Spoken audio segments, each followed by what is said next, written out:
Welcome to another edition of Mass Mats MM. I'm your host, the Outlaw LA Red. You can find me on Twitter at JustinHarvey75. You can find the entire show across all social media at MMMshow75, right? Is that right, Byron? Yeah, that's correct. Actually, we're working on a hashtag right now. You can join the MMM show conversation on social media with the hashtag MMM show. But we're actually the social media department is working on a one for more brevity. It's hashtag Melissa Villasenor should go on a date with Byron if she wants to. 75. That's a little shorter. It's a little shorter. I'll put it in the chat room because it has, it's hard to remember. It's easier than the first one. Dinner? Meef, I'm not. Pay? Are you her agent when it comes to that sort of thing? He's asking if you're Dutch or if you're a real man. No, I'll pay. I can afford any dinner once. You know what I mean? I'll pick up the tab. You can afford any dinner once? Yeah. Okay. I'll remember that. We go to. I'll remember that next time you want something to happen on the show. You can afford any dinner once. Once, but then after that, I might have to sell everything. I like one good meal. I'm fine with that. Where the hell do people find you? Forget about hashtag Melissa Villasenor should. It rolls right off the tongue. No, not at all. Easier than MMM show. Show. Yeah, it's hard to tell, but this one there's. Okay, well, where do we find you and why? At Byron Fever, and you want to find me because you want to find good content and know what I had for lunch. Okay. Meatloaf, across the pond, how's it going? I'm all right. It's been a bit of a manic weekend. I've got family here from Florida, so I've been busy as well. Wait, you've got relatives that are from Florida? They're from St. Petersburg. Okay, that's not too bad. If you'd have said Tampa, we'd have had to talk. If you would have said West Palm Beach, I would have been knocking on doors. Palm, what? Yeah, Byron can build them a house. No? Have you seen my show? Hey, I think you guys build quality materials. I think we make a really good show. Well, look, it's been a very slow week in wrestling and combat sports. You want to talk about boxing? It's been I think we should talk about curling, maybe. Ooh, I've been painting. Meef, you've been painting? Get a really good stroke. Yeah, I painted my cabinet that I built last weekend. So why is that talk about perfect strokes? Why is that chocolate mannequin still facing the wall? Yeah. Because it's got a package. Oh, I got a theory. I got a conspiracy. It's like an anatomically correct Mark Hunt doll, huh? Oh God. Can I tell you that there's I don't know if people I know there's a head writer of one of the writers of Lucha Underground, his Chris DeJoseph. I don't know if he has social media, but if you know him, you might want to let him know it's like the Mark Hunt doll, but there's a picture of a Chris DeJoseph doll going around the internet. I don't know where it came from. Oh, that's awesome. Chris D has a DJ has a doll. DJ has a doll. We gotta find that. We'll post it on the MMM show page if we find it. I'll track it down.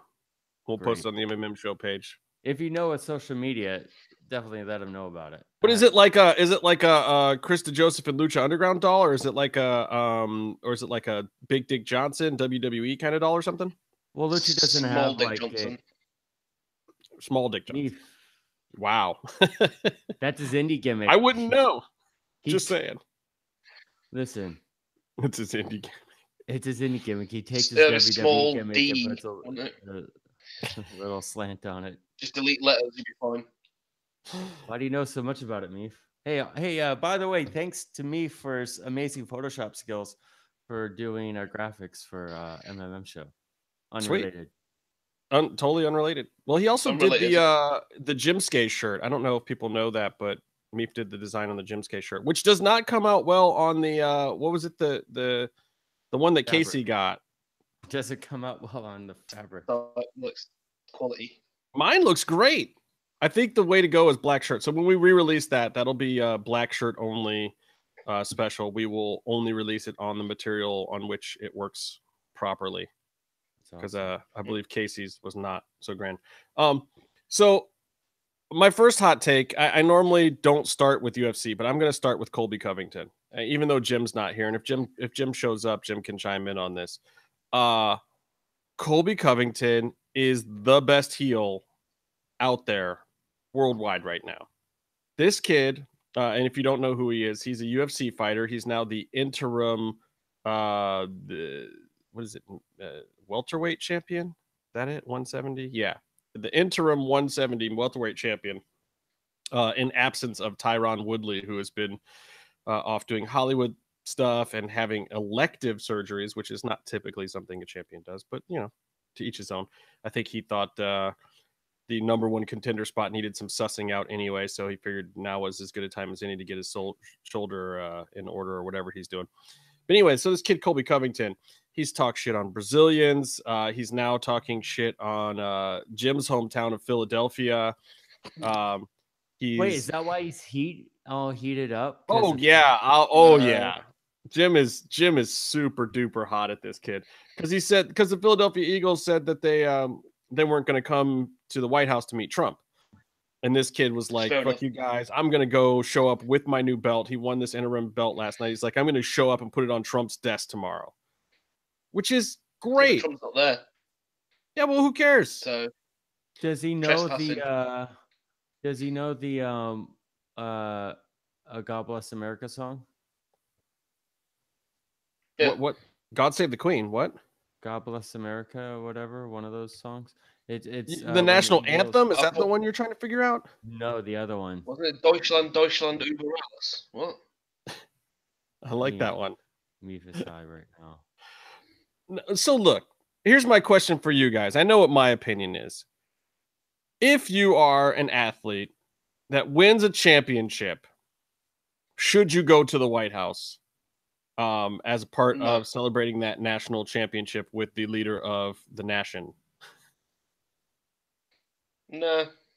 I mean, is UFC even fall into sport? It's a sport. I mean, it's a national. No, but it's not like a national. You know, it's kind of if they win the world. If USA won the World Cup, yeah. I mean, Americans seem to think that when they win baseball, they've won the world championship, but no other country's playing it. So suck it. Fuck it.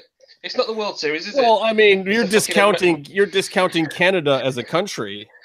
There's Canadians in that league. I mean, that makes it at least a North American league.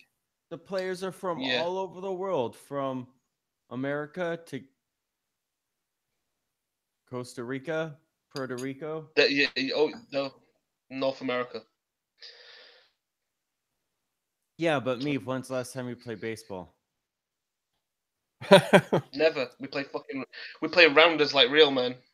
Look, I would say this: the World Cup is getting more popular in America, but by and large, I would imagine that just as many Americans know who Colby Convington is at this point than anyone on our world soccer team. I don't know who that guy is. London Donovan. Just saying, that's America for you. No, we like our football. We like our basketball. We like our baseball. And when I say football, I don't understand. What? What don't you understand? Why they go to the president? I don't understand the whole thing. I don't understand the orange twat. But in this country, it's just you do a parade in your town. That's it. You know, I think if England won the World Cup, then yes, maybe the Queen might have some or do something in London. But you know, I'm not being disrespectful to American sports, but the World Cup is bigger than anything in America. It's watched by far more people. World Cup's winning big. That is like, yeah, we're talking most of the known world watches that. Byron, would you go see the president if you won a major sporting title?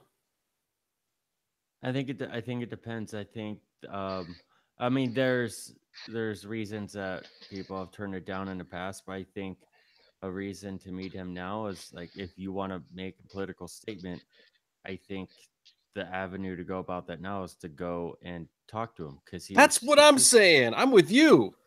Oh, he seems to respond okay, like yeah. Kardashian. If I was a Mexican, but that's the thing. Like, if I was Mexican, I'd go and just come at his face and go, "Fuck you if you think you're superior, you white piece of shit."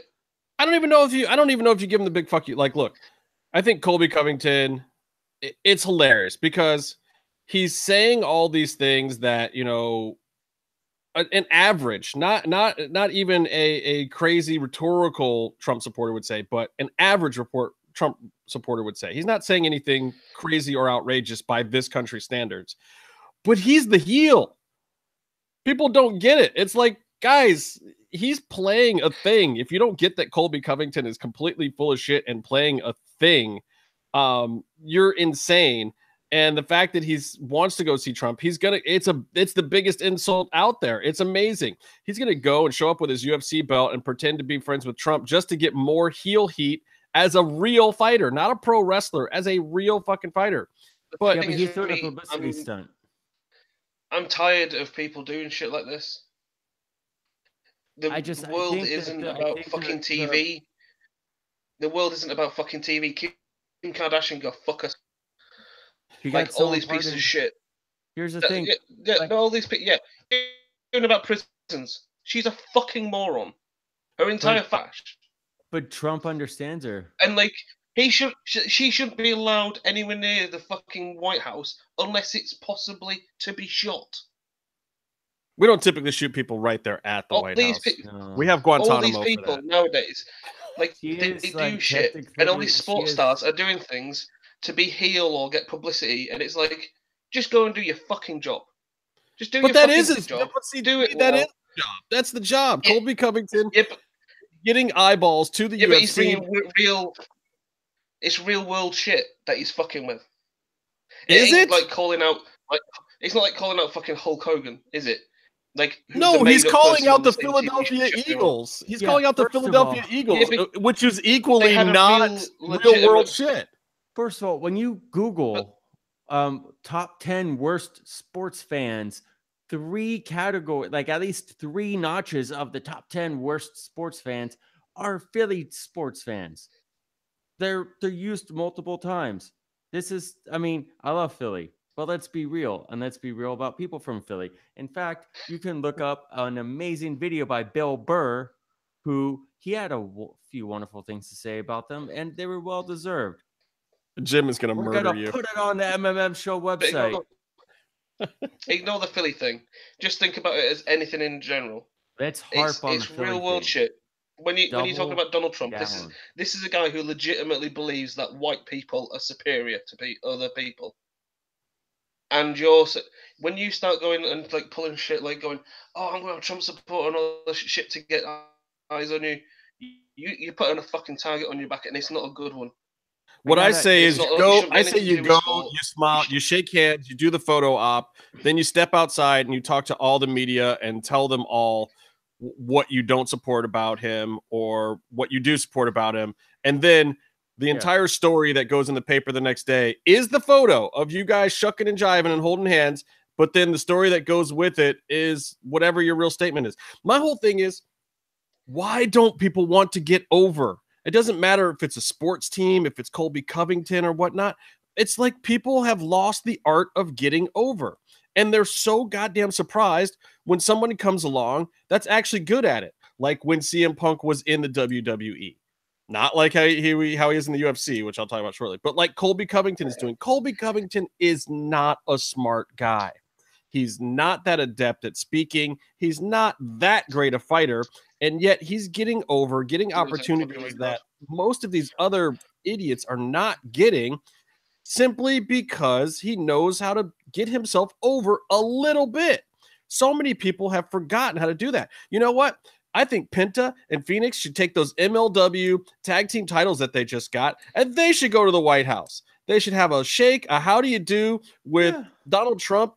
And the next day, they should come out in the newspaper along with that photo and say whatever they think about his wall or his ideas or what he thinks about Mexicans. Would they even be allowed anywhere near it? Would they be allowed anywhere near it? Even though you would technically say that it's a legitimate championship in America, and if every champion's supposed to be going there, then Trump's an egomaniac. But, anybody who says, yes, I'd love to come meet the president and show off this championship, he'd say, that's right. They all love me. They want to come see me. And he would use that and try to twist it his own way. And then he'd come out in the media the next day. And when you said your thing, he'd say his thing, and it'd be a big stink. But why not? If the guy's just going to be a mouthpiece and doing that kind of stuff, that's fine. Politics aside, there's plenty of publicity. Obama did tons of publicity too. I mean, he knew how to put himself over. Trump knows how to put himself over. And anybody who's not taking advantage of either of those two guys for themselves to put themselves over is stupid. If you have a forum to do it, do it. That's me. That's what I would do. If I were Colby Convington, I would go to Washington, D.C. I would shake Donald Trump's hand and I would put the belt on his desk. Yeah, but he doesn't have a message. Yeah, he does. Book me in another fight and pay me a lot of money for it. That's a great message. It's a publicity stunt. Yeah, but I think there's a lot of athletes who feel a certain way, but they're athletes. They're not, advocates. And so they may want to take a stand, but they may not want to get all too involved. They just may be put off by Trump and they don't want to deal with him. But there's ones that are more outspoken and educated, like Colin Kaepernick. He should be working, or someone should be working overtime to get him to talk to Trump. Yeah, but look, Colin Kaepernick got the ball started. He shouldn't do anything else now. He's too much of a target. But my whole thing is, okay, even if he's the guy who's got to take the bullet. Even if you're a second string defensive lineman on the Philadelphia Eagles, you go and you show up at the White House, you shake his hand, you take that stupid photograph, and then you walk outside and you tell the press, you don't like what he's doing for inner city Philadelphia and the poor population there. You instantly reached more people in a positive manner that might actually do something for your cause than you boycotting seeing him at all or going there and completely disregarding the public forum and opportunity of meeting a world leader, regardless of what you think of that leader. The problem is with the American media is that won't come up. It'll just be, they went there, and any form of turning up there is seen as support for him, and he sees it as support for him. Even if you turn around and call him a dick, he's like, well, you turned up, and that's all that matters. They take a picture, they edit it how they want it to appear on TV or in the papers, and the real story won't get anywhere near. Yeah, but the thing is, nowadays, honestly, especially right now, people want that alternative story because it keeps the news cycle going with more dreck and nonsense. And honestly, you do have more of a forum if you actually go, because both sides will get hurt just so they can keep the argument going. Here's a question. Who do you guys think would win in Lucha Underground in a fight? Donald Trump or the limo guy? We don't know who the limo guy is. If the limo guy is Masquerita Sagrada, then Trump wins. I'm not afraid to take a stand. Trump has a win at WrestleMania under his belt, right? I don't know if I know he was there. Was Joseph writing them as well? I don't think Joseph wrote Trump. Vince probably wrote Trump himself. Bobby Lashley. Oh God. Oh Jesus.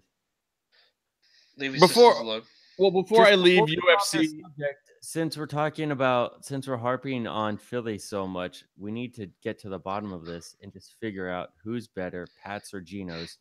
Sub question: how do I get a sandwich from both places right now? Who the fuck are they?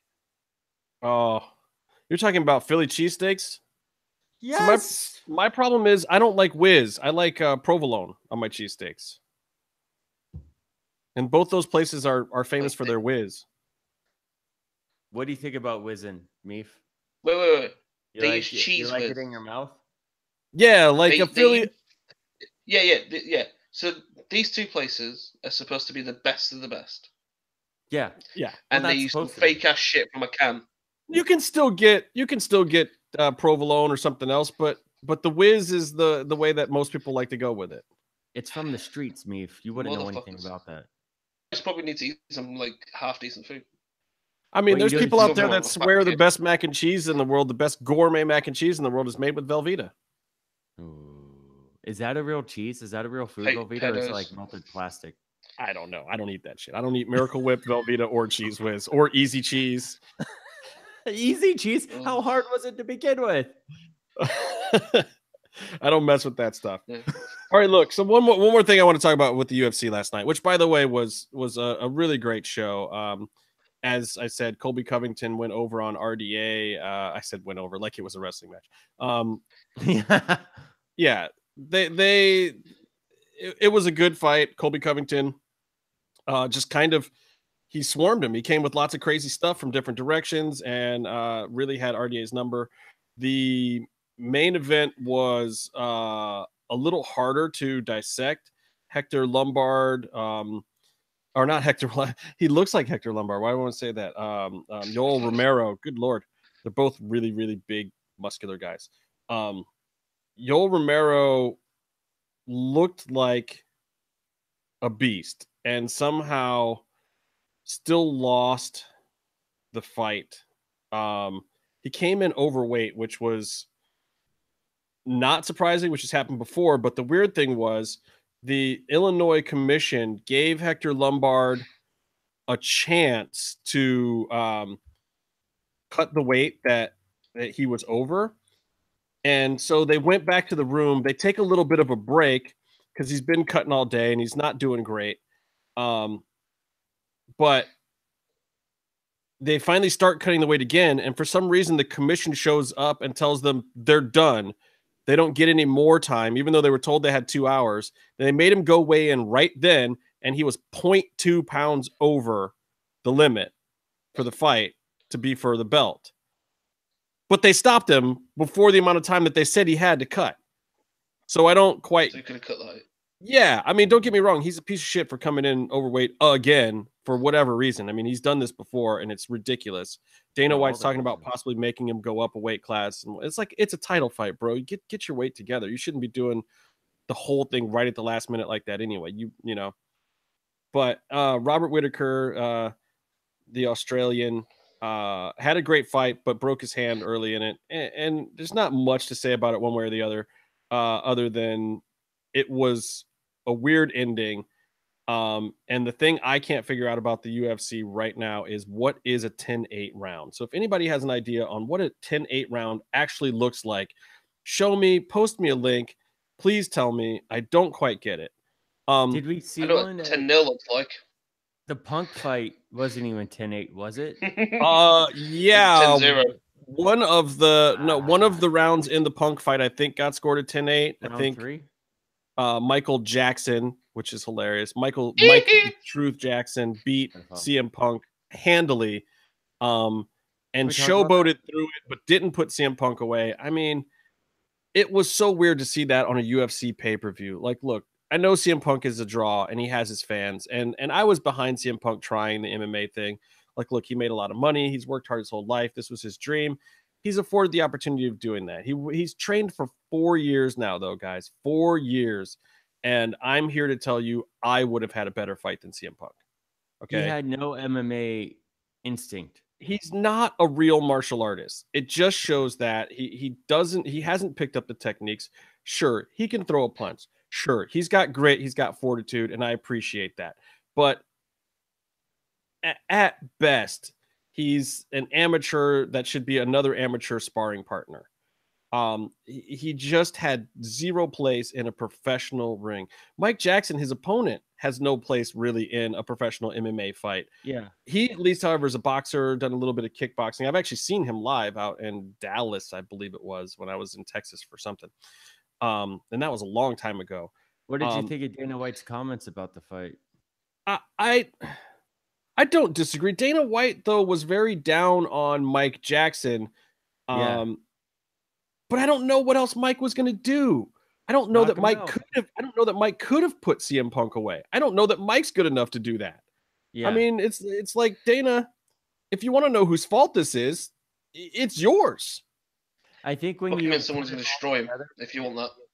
When you see how, like, Mike Jackson was taking a selfie while getting his hand raised and how he was acting, and like when he had Punk down, he wasn't even looking at Punk. He was looking at the corner the whole time. And maybe he couldn't do anything more than he did, but that still makes him bad. Maybe they told him not to kill him.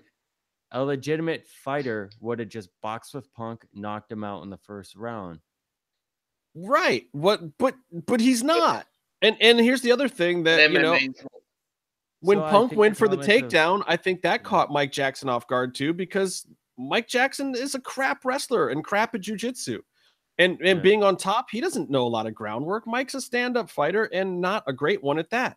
So what was he going to do? He's looking at his corner like, what do I do now? And the guy hit the lottery. I mean, this is like literally when poor folks hit the lottery, never had a dime in their lives. How do you expect them to act? Of course they're going to go buy a giant Cadillac the next day and go to the casino and go to the strip club. Like, they've been poor their whole lives. They don't know what to do with money.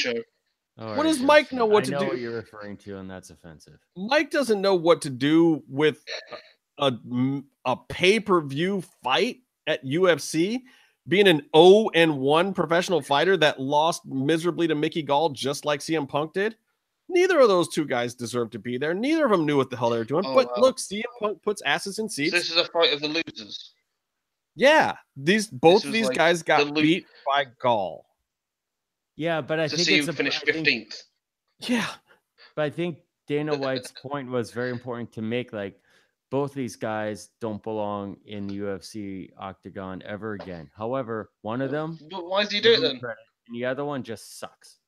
Like, yes, Mike Jackson had an opportunity to prove that he could do something, and Punk was just, you expected the worst out of Punk, and he showed heart, and that's great. And you go, all right, keep the gloves off, you're done, but good for you.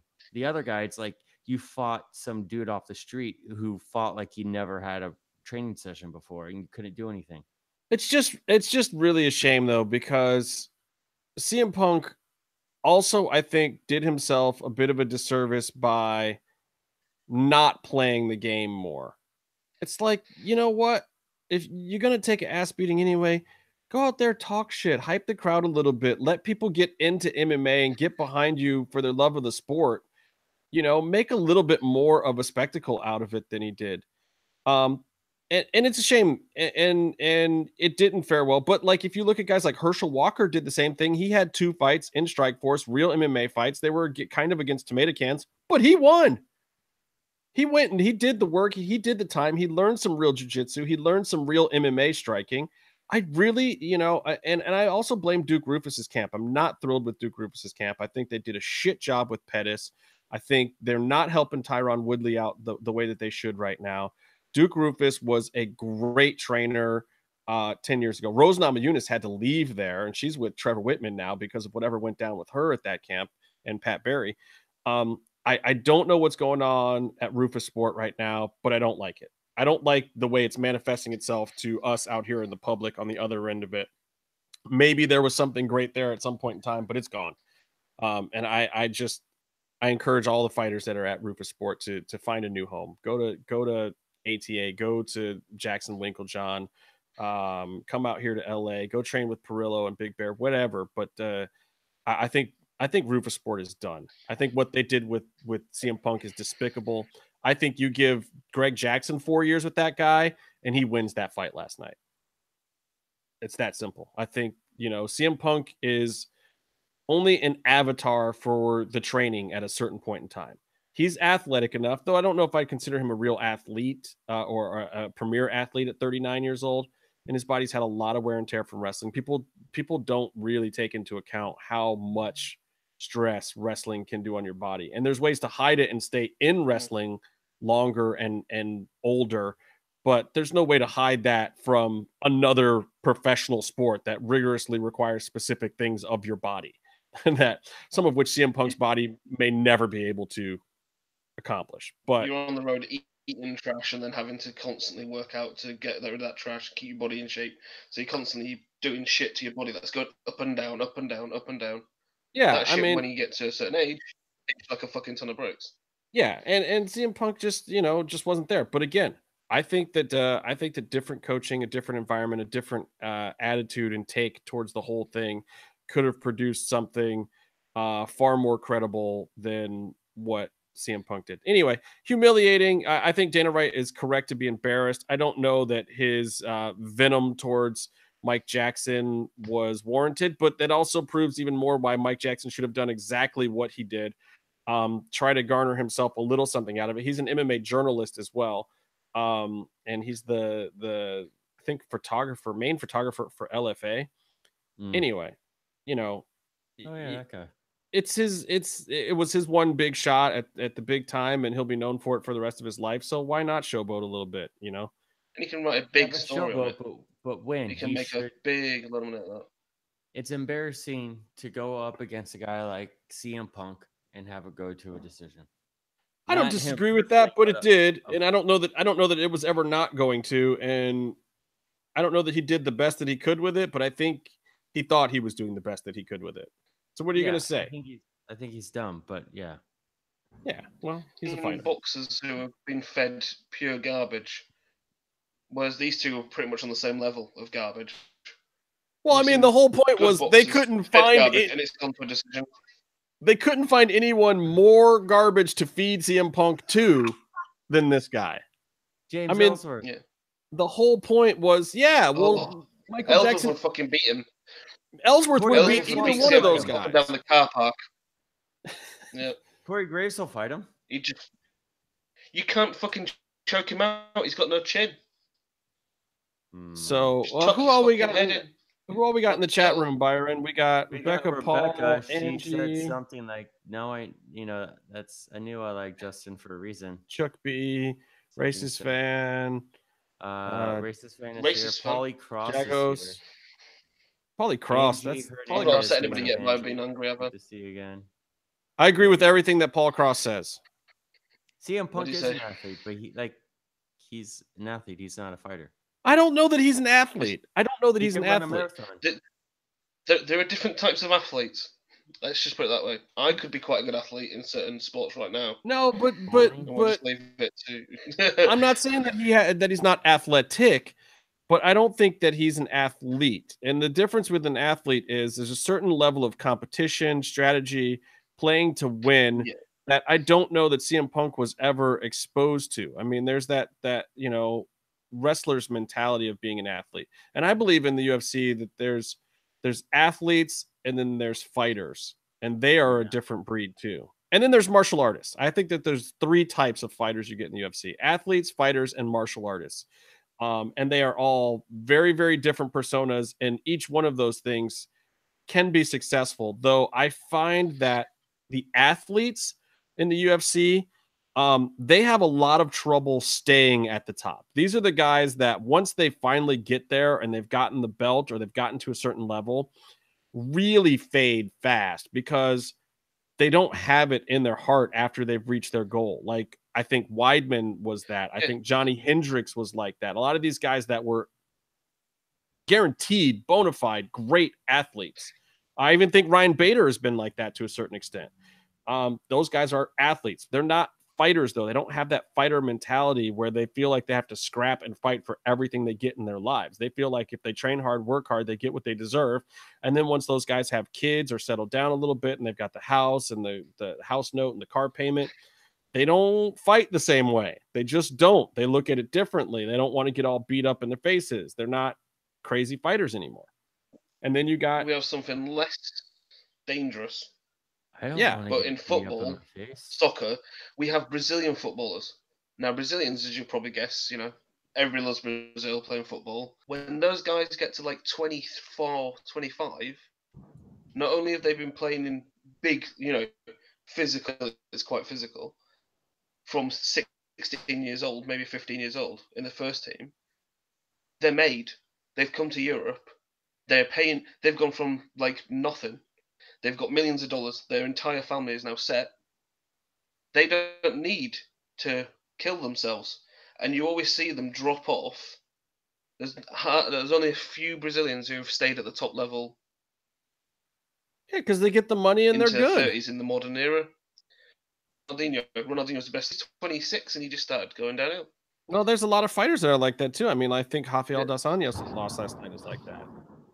I mean, I don't know. It's It's weird because the simple fact of the matter is, to get to the top, you have to have a certain amount of drive. And it doesn't necessarily matter how that manifests itself. People can hate on Colby Convington all they want right now. And I don't think he's necessarily even good at being a heel, but he's at the top of the heel game across the board right now because he has more drive. He doesn't break character. Even last night when he's on doing commentary, going back and forth with the desk guys at UFC or doing the post-fight press conference, he didn't break character. And we know that it's an act to a certain extent, but he kayfabed it all the way through.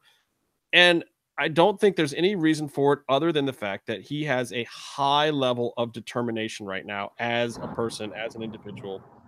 I think Conor McGregor did that. I think a lot of these guys do that. There are ways where you can will yourself to the top. You still have to have a certain amount of basic ability. You have to have a certain amount of performance. But the other thing is, you got guys like Kamaru Usman who are great, but he's not getting to the top because he doesn't know how to push himself. He doesn't have the same level of determination. I don't know. And it's the same in wrestling too. I think you see guys like Kevin Cross is getting over world round because of his level of determination. Are there guys out there that are equally tough with a great look and style as Kevin that could probably be at the same spot he's at right now after a few years? Sure. But at the same time, they can't be because they don't have the level of determination that he has. They don't have the same kind of drive. They don't go outside of their way to make their own videos and t-shirts and talk to fans and get on podcasts and stuff like that. There's ways to put yourself over. Like, I'm sorry, but look at AR Fox. Dear Lord, AR Fox right now, if he had started using social media 2 years ago, he'd be where Shane Strickland is right now. But he's not. He's absolutely 100% not. People do not know who AR Fox is, and it's his own fault. You know? AR Fox is the man, though. Yeah, well, if he's the man, he should win the belt and go to the White House and put it on Trump's desk. I don't think he can get like DOD clearance to go to the White House. You're missing my point, though. It's not about specifically doing that. It's about knowing when to put yourself over. It's about knowing how to entertain fans, how to put together a presentation that makes you something that people care about. Yeah. Even if you hate Colby Convington, like, come on, look at our DM. Is there any reason why Jim Velasco should know or care anything about Colby Convington whatsoever? At all. In any fashion. There's no reason at all for Jim Velasco to care anything about Colby Convington. Jim is more successful at life as a person. Everything in his life is great compared to Colby Convington. Yet Colby Convington had Jim fucking pissed yesterday. I mean, he had Jim Superfly TNT today. Angry. Did Jim work out today? Maybe that's why he's so bad in a bad mood, because he works out every day, and if he didn't hit the gym, I could see him being a little bit cranky. That's funny that right when I started talking about Cross is exactly when he started retweeting us. So weird. Let's talk about this shit right now. AAA, they had some show and they had a hashtag, and it wasn't as easy as our hashtag. What's our hashtag? Melissa Villaseñor should go on a date with Byron if she wants to discuss all things MMMshow. So I couldn't get in on the conversation for their show. A lot of cool stuff happened. However, what was the hashtag for their show? Escalando Velasquez or something. What? What me? It's fuck Psycho Clown. Offensive. No. That's offensive. But here's the thing. Vampiro retired again. Lucha Blog is just whoa. He's working overtime. He didn't retire. He was retired. Vampiro is doing a retirement gimmick, and then Cross posted a still from the show. What I'm saying to you is I remember Throwback Thursday, whatever, to the time I had to check Vampiro's pulse. And it was right after he sidoed him. Jesus Christ. Cross murdered a living Canadian vampire. /legend hero. /legend. I love Vampiro. Mad respect. Cross the Vampire Slayer. You nearly got that. You nearly got Kevin Cross's head on Buffy's body midweek. What? No, but Kevin Cross is awesome in AAA right now. But I think that's big news. Like, he dropped Vampiro on his head, and Vampiro's like, my doctor said, hey, you should cut this out and not get dropped on your head anymore. Well, which means Cross is going to lose to Vampiro Mania. Cross is going to get the belt from Double J and then drop it to Vampiro. Okay, well, let's talk about this show, because there were a few interesting things. The first thing I want to talk about is the promo spot with Juvi and Vampiro. What the ever living fuck? That was the point in time when I was just like, oh wow, AAA went back to this already. That was great. Juvi's like, I that was in my segment. That was so good. Yeah. No, I mean, but do you think that I almost feel like that was a rib in the back by Konnan, and maybe even Konnan and Vampiro, of like, hey, if we do this, people will think we're still like just doing the same shit AAA crap that we always do. And then we can swerve them with something more interesting and better. Like I hated it. I hated it so much. I was like, I can't believe they're ruining this mad angle already. Juvi looks weak. This whole thing looks stupid. Vampiro's putting himself over. But then I realized by the time it was over that was the perfect setup for me to not expect everything else that happened. And if that was done intentionally, that's bloody brilliant. Wasn't that on the undershow? Do that? Do they Because do there was like a weird? Do they do like a two-step story that isn't just like a swerve? Like, what were you saying, Meef? Like, yeah, it was right after the second match or first match or so. It was early. Yeah, because what really confused me was like they had the introduction and then they had the introductions again, and they played a video package later on, so it was almost like this was an undercard bit. Really weird. Well, and I don't know because I'm watching the whole thing on Twitch. And I understand the Spanish. And I don't even know how this event's getting broken up for TV. If this was just a standalone event to be the way it is, or if it was getting broken up as a TV taping. I never know that stuff with AAA because I never watch their actual broadcast feed stuff. You know, and they have weird syndication deals where the show airs all at strange times. Like they're as hard to follow as Ring of Honor at times. Yeah, they had a show like, which wasn't like all the big names there, but that was shown on some Mexican TV station. All right, so Mexican. Maybe locally. Take it easy. You're hilarious, Byron. So, Psycho Clown. Anyway, I found that segment to be irritatingly bad AAA. In their standard bad AAA form, and I was a little mad. I was like, oh, I want Juvi to get over, but if this is what they're going to do, and I thought that Juvi was kind of overplaying it, and Vamp was overplaying it, and the crowd was buying into it, and I was mad at them. I was just like, what is happening? How did this all go to shit? Now, once again, though, the opening match, straight fire. Don't know who's booking these things, how it's happening, but holy shit. That's what they're doing. The thing that Nitro used to do back in the day. You just put a bunch of crazy guys who do a bunch of crazy stuff, and you tell them. It's better than the Nitro stuff though, because they were trying to still agent the Nitro stuff and kind of, I don't know, push those guys in certain directions, or sometimes they try to have a purpose to the match other than a good match. This, I don't know what it is, but there's something about those matches that just feels great. I mean, the replay can't even keep up with the match. It's just so. Well, AAA replays are infamously not worth watching. Just wait for someone to GIF it. Well, yeah, and typically whenever AAA does finally show a replay, it's like, I don't know, in the middle of an Apuestas reveal where someone's getting demasked or something ridiculous. Like it's never at the right time anyway. We're not mentioning demasking. Oh God, shouldn't we? Is it? It was a thing. Every single match, they're ripping off their masks. Like Psycho Clown got his mask ripped off, and he just had a legit mask match. Like you could have a match. Yeah, he's lost it now. That's it. Done. Like you can have a mask match where you get a payday for losing your mask, or you could just have a regular match, and a guy can rip it off, or even when you win the match, and you don't get a payday.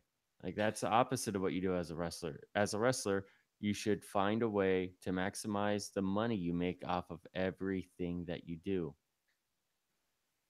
Yeah, put yourself over. But don't take your mask off in a regular match for free. They've been doing that forever, and guys half covering their faces. Yeah. I don't know. It just and like sometimes you get to tear a little bit. There's that, and I get like if you want to bleed and you wear a mask, you gotta do something. But it's like every single match they were ripping the mask off. Was there a match where a guy? No, that was New Japan, where Desperado in the Super Juniors, he had his mask stolen, but he had long hair, so his hair covered his face, and then he won the match somehow, and then he went under the ring and found a good mask, like his mask, the second one, and put it on immediately. It was weird. But in Lucha Libre, isn't it automatic end of the match when someone takes the mask off? That's it. Typically, they just cut it. Disqualification counted. Yeah. Guys get their masks yanked all the time, and they cover up, or you get little glimpses of them. I mean, they want that to happen. I'm not being funny, but we've all seen Phantasma's face. I barely know what he looks like, though. Maybe I don't care. I'm sure you've seen more. That's why the statue in the back. Hey, Meef, I've got a question for you. What do you think about the Hydra's wrestling? Ooh, best thing ever. The wrestling? Better than or just her wrestling? Just everything about her. Well, she actually looked pretty decent in her match at Verano. Can I say that right? Verano de Escandalo. Escandalo. I can't say regular American. Just say Scandal. Oh. Scandal. No, yeah, Marco's offered to try and Verano de Escandalo. Calm down, Arrow Lucha. That's a very famous accent. My Tejano. Tejano. No, but look, I'm not trying to diss on your girl, but this was one of the first times where I was just like, yeah, she looks really good in this match. I thought that whole match was actually really good. Which Mamba, Pimpinella, Black Danger, Lady Shani, and Hydra. Right? I think I missed somebody, but it doesn't matter. Anyway, it was good. Kira, was that the lady? Kira? Yeah, Kira was whatever, Anyway, I thought that was decent. And then the actual mad match. I felt like something bigger was coming because of where they put this match in the card. At first, I was like, I saw the Hoovy segment come really early with Vamp. Then I saw where they were placing this match, and I was like, oh man, their heat's gone. They're not getting the rub on anything. This sucks. So at first I was kind of bummed, but then the addition of Tejano with Hoovy and Cross actually worked and didn't feel as baffling as when it was announced. And then the match was good, and I feel bad for Pagano because Cross did very bad, evil things to him. Like threw him off the top rope through a table that did not look like it wanted to break, but broke anyway. He was definitely killing people that day. Yeah. I think this was also a better use of Cross specifically than the match that he had previous to this one, where the work rate didn't have the kind of flow that I think it should have. I think that this was a better use of him. I think he's either going to be better in singles, where he can actually build some psychology behind the stories, or trios matches. I don't know that tag matches is a good spot for him with what they're presenting.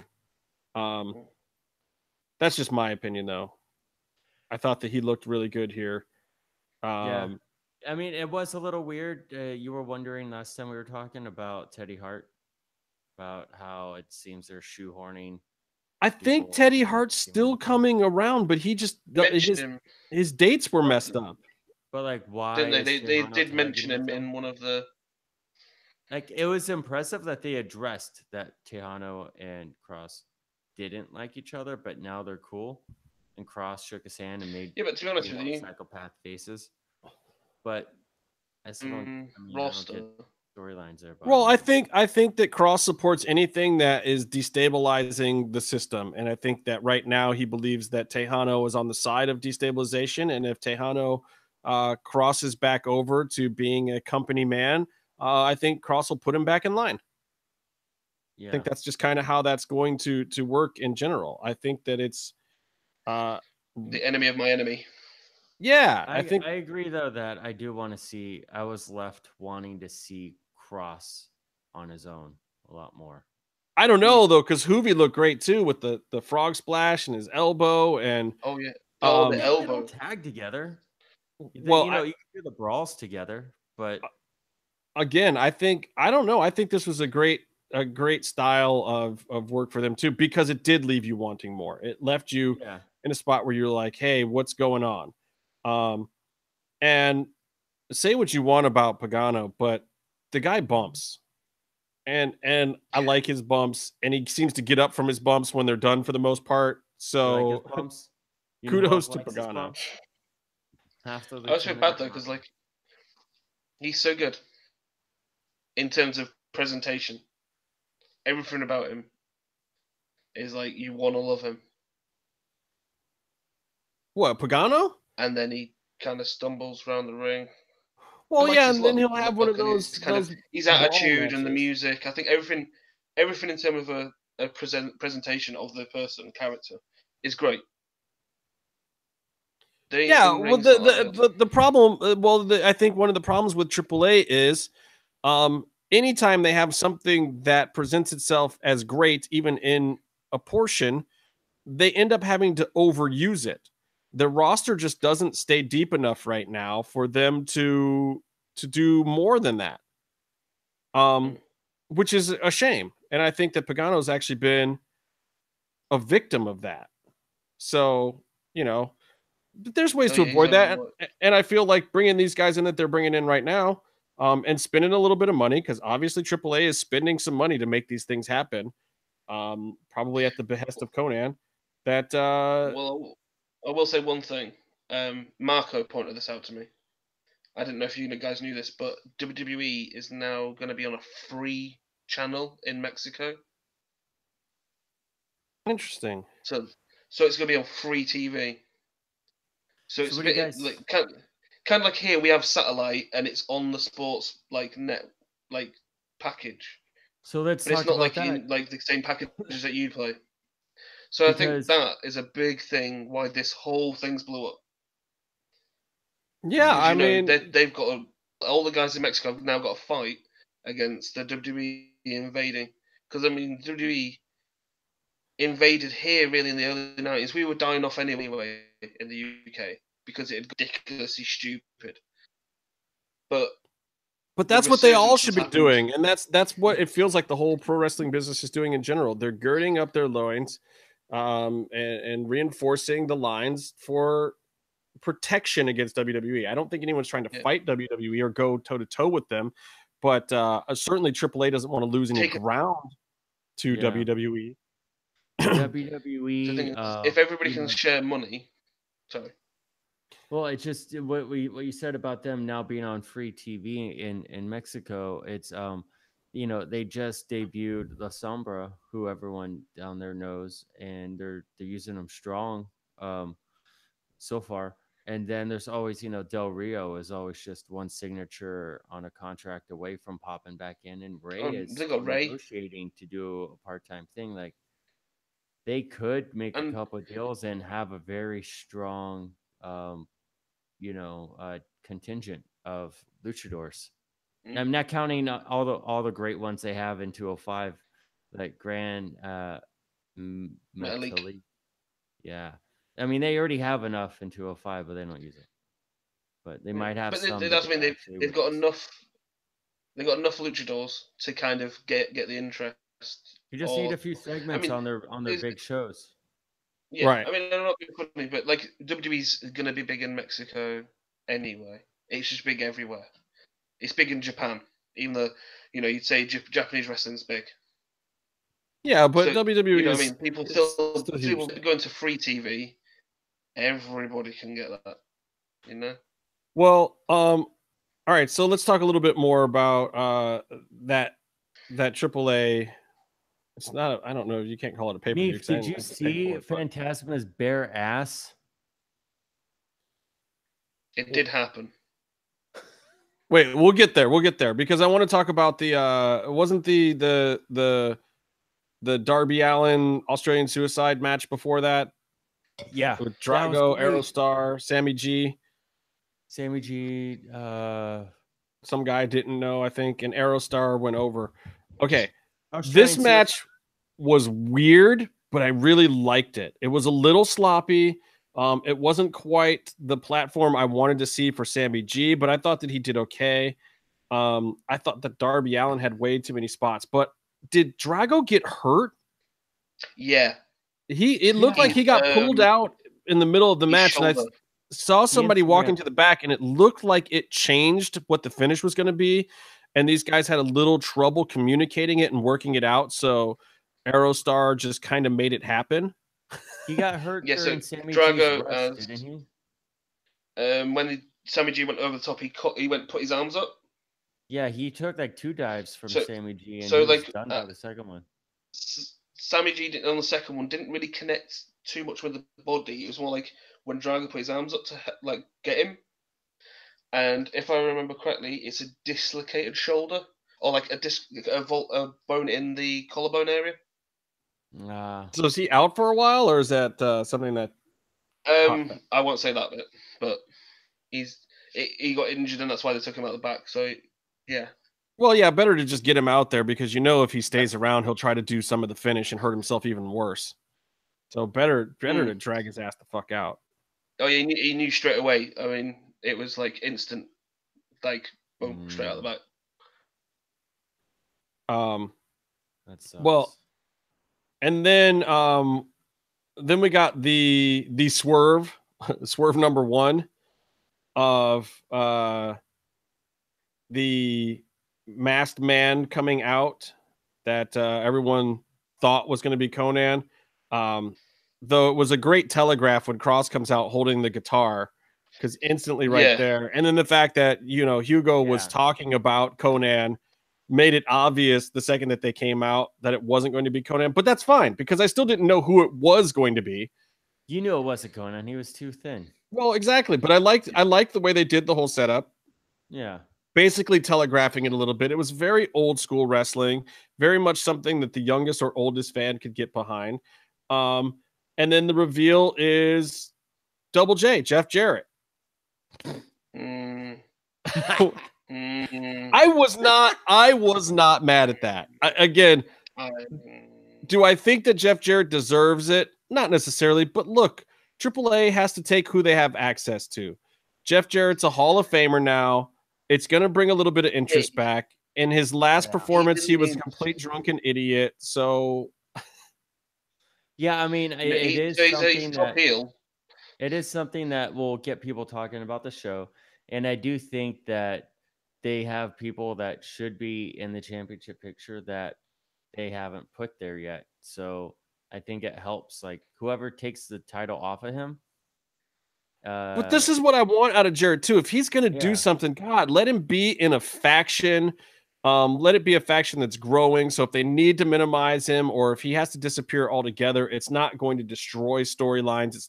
It's part of what AAA has a problem with. They start building a feud or a storyline and then something doesn't go the way they needed to backstage. And then all of a sudden the whole thing is just dropped or doesn't make any sense. That's a Jeff Jarrett thing. Like he has a history of coming into AAA and then setting up a big program. Like I think he even did something with Hulk Hogan where he put Hulk Hogan in a hospital over, attacking him. And then something happened and he left the company before he had to put him over.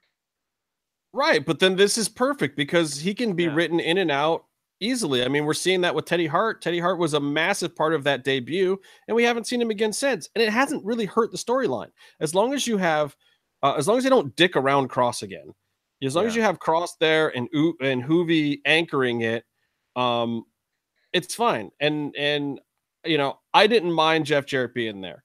Now, we'll talk about this in a second, but Jeff Jarrett in the headlining event, which is what kind of happened here, he inserts himself into the main event, which is funny because, you know, 3 or 4 weeks before when they announced the card, they had telegraphed there was going to be a mystery guest. And then AAA is so discombobulated and disorganized that when they then told us a week later that there was not going to be a mystery guest in that headlining event, we all were just like, oh yeah, that's typical AAA. The card changed a bunch of times. And then basically they just put it back to being exactly what it had already been announced to being. It's just funny to me because it's typical AAA nonsense. Yeah. But it's working for him. This is where the nonsense is working. I got to be honest. I fell asleep in the main event whenever Double J started doing stuff. All right. Well, we'll talk about that in a second. Let's talk about Io del Fantasma's butt. Did we let's talk about the post-match shenanigans where it was Sammy and who else got in a fight? Which match? The big tag match. Not the tag. Sorry. Everything I'm saying is wrong. Yeah. The one with all the little guys in it. The Drago got hurt. You think that was a shoot? The afterwards? I don't know. Afterwards. I don't know if it was a shoot. It looked sloppy like a shoot. You don't think? I don't know. Well, I mean, but a lot of that was Aerostar and Sammy G. You think they have heat? I could see Sammy G getting hot. I don't know if Aerostar would get mad or get anyone mad. Yeah, but maybe he was. Remind you of that kid. It was a weird pinfall. It was a super weird 3 count. I think it was more them pretending to have heat and more trying to discuss like if they botched the finish or not because of the Drago thing. Okay. I think it just fell apart because it wasn't supposed to. I don't think the finish was supposed to be that way, and they had to write it on the spot. I don't think it was. I didn't know he was counting 3. Yeah, I don't know that it was a major botch at that point. You know, or major heat at that point. I think it was just all a product of the botch. You know? Yeah. So when did the lights go out, Meef? Was that before the Cage Phantasma? No. So you had the when they started, and you had the whole Psycho Clown attacked Phantasma. So Phantasma started, so it became Cage, Phantasma, and Rey Scorpion. Yeah. Versus Psycho Clown. Was it Felino? Extreme Tiger. Extreme Tiger. Yeah, it was Black Tiger.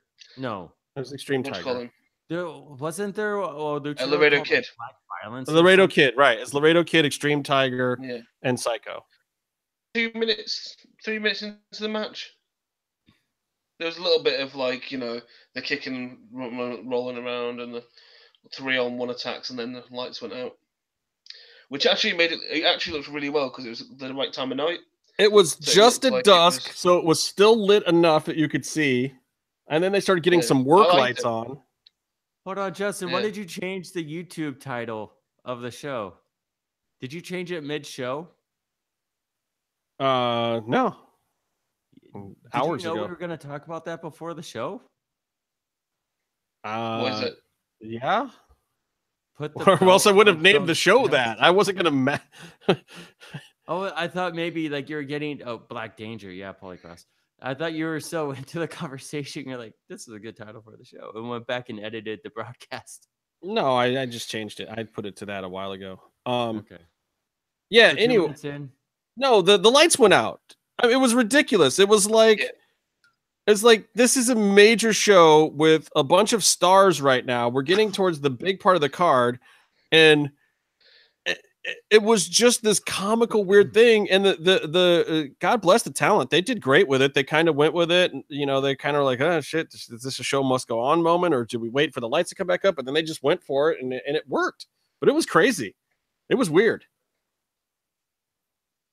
I mean, when have you ever seen it was cool, yeah, a show on this level where all the house lights go out? Like, fucking it was interesting. You could still see the action.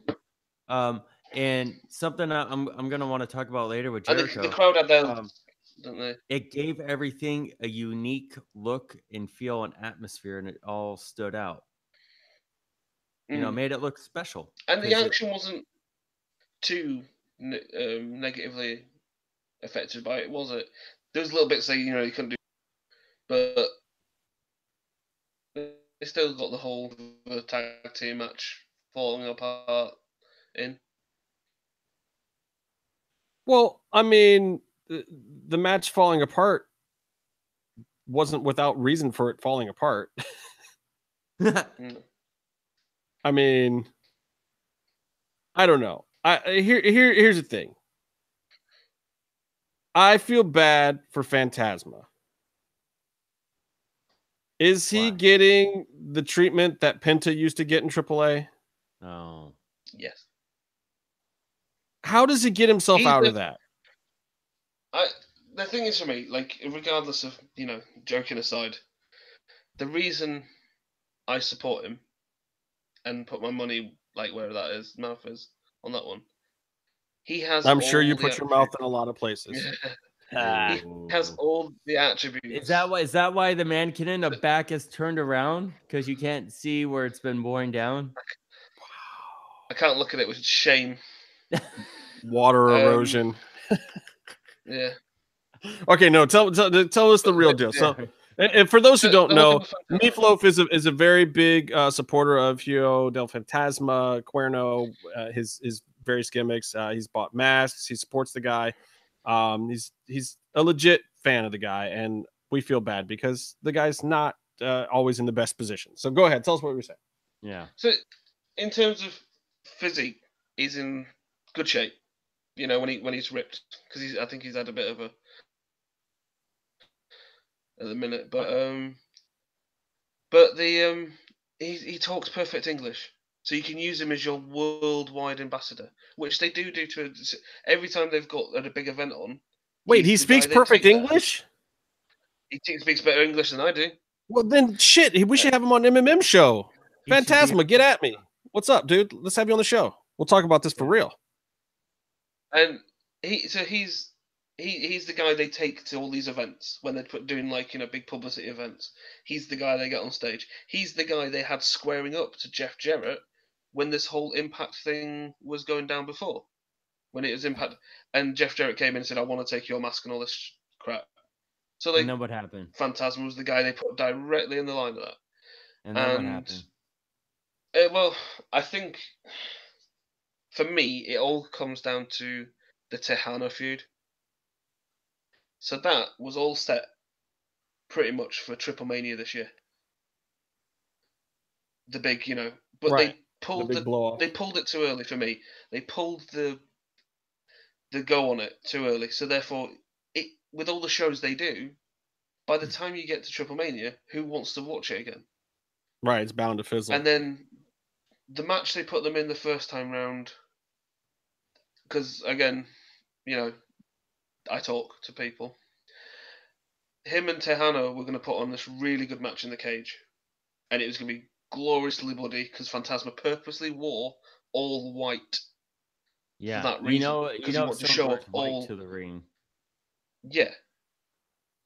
So they had that, and you could legitimately at the end of that match, they lose their shit. Then do this match, and then I think that's when you have lots of interference coming, and the whole Bengala spitting water at Tejano gets a disqualification because Bengala's been injured. Bless him. Be a part of the feud as well, I think, and that was going to keep it going to Triplemania, maybe, or at least something was going to shenanigans were going to go in a match on the time. So therefore, fast forward to, oh god, but they had the hair versus mask match, and even in that, shenanigans, and it wasn't the big one they were planning because all the shit went on before, which meant these guys had 15 minutes, 20 minutes. Yeah. Because they even cut out, they stopped the transmission when Tejano was having his haircut. Which is so amazing. He was pissed. You know that he went, because you know, we all saw the aftermath in like certain things that were coming out. Was the argument that he had with Vampiro? What things were coming out of him? Popcorn. What's got him out of his eyeballs. Yeah. But the whole thing is going to be the feud, and for whatever reason, they kept on pulling, like, from the guys and what they put across. They weren't giving them the what's the word for it? Artistic, like, you know, they weren't letting them and put on the show that they knew they could put on. Well, look, if Phantasma speaks perfect English, he just needs to get the belt. They need to put the belt on him, let him be an international superstar, let him, you know, come to the States and show up at the White House and put the belt on Trump's desk.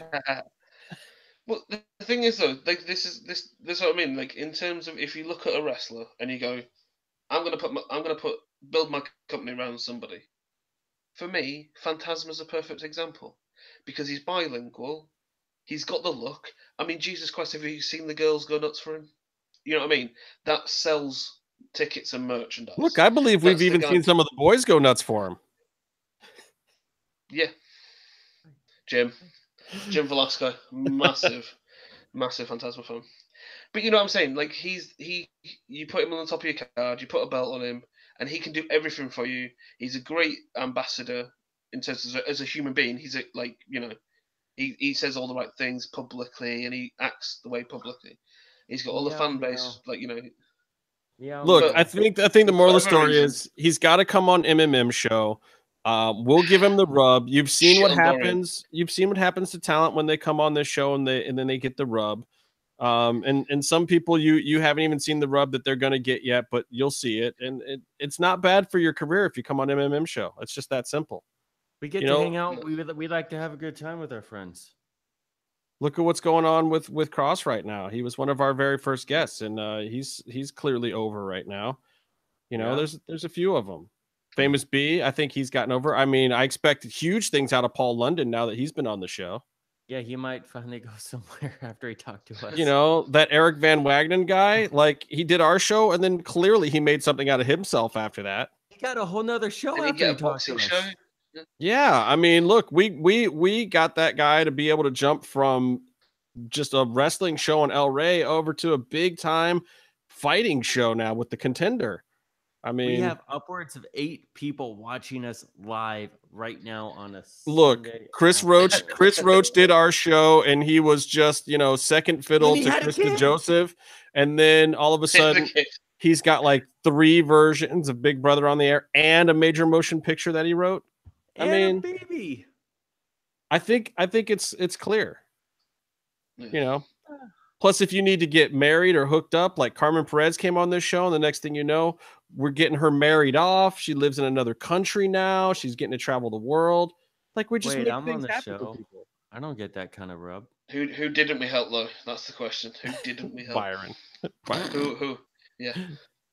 Clearly, it was Byron. Byron's now living in hell. Yeah. But yeah, they fuck them, and this. We'll not talk about the not people, not them, not the people you just listed. Jesus Christ! But we'll talk about the press conference later. We'll get to the press conference. So yeah, let's get to the main the Apuestas match, the hair versus hair or whatever match. Was good. Like I had no problem with it. It felt like a very good version of a standard AAA match, but it felt like it had some meaning. I had no issue with it. And then and the lights were finally back on too. Were they on the beginning of that match? It came, yeah. The end of the Phantasma match was back in light. Yeah. And then we get to the end of a feud. the new triple threat match for the AAA Mega Championship. Not to be confused with any regular championship. This one is mega. It's a mega championship. I had some issues with this.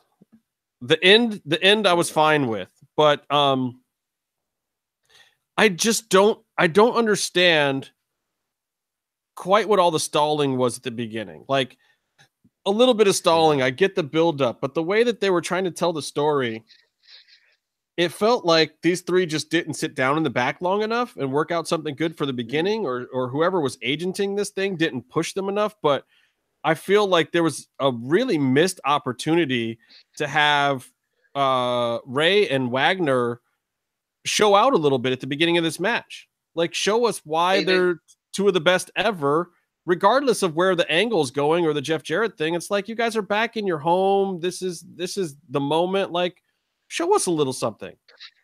I think it took them 10 minutes to actually decide, you know what we can do? If I go this way around the ring and you go that way around the ring, we can catch him. I think that's like a whole 10 minutes of stalling before they realized that. I really believe that part of the problem here was that Ray let Wagner call the match. I think he was letting Wagner decide what was going on, and I think Wagner was not happy about this match. So he basically didn't call for shit.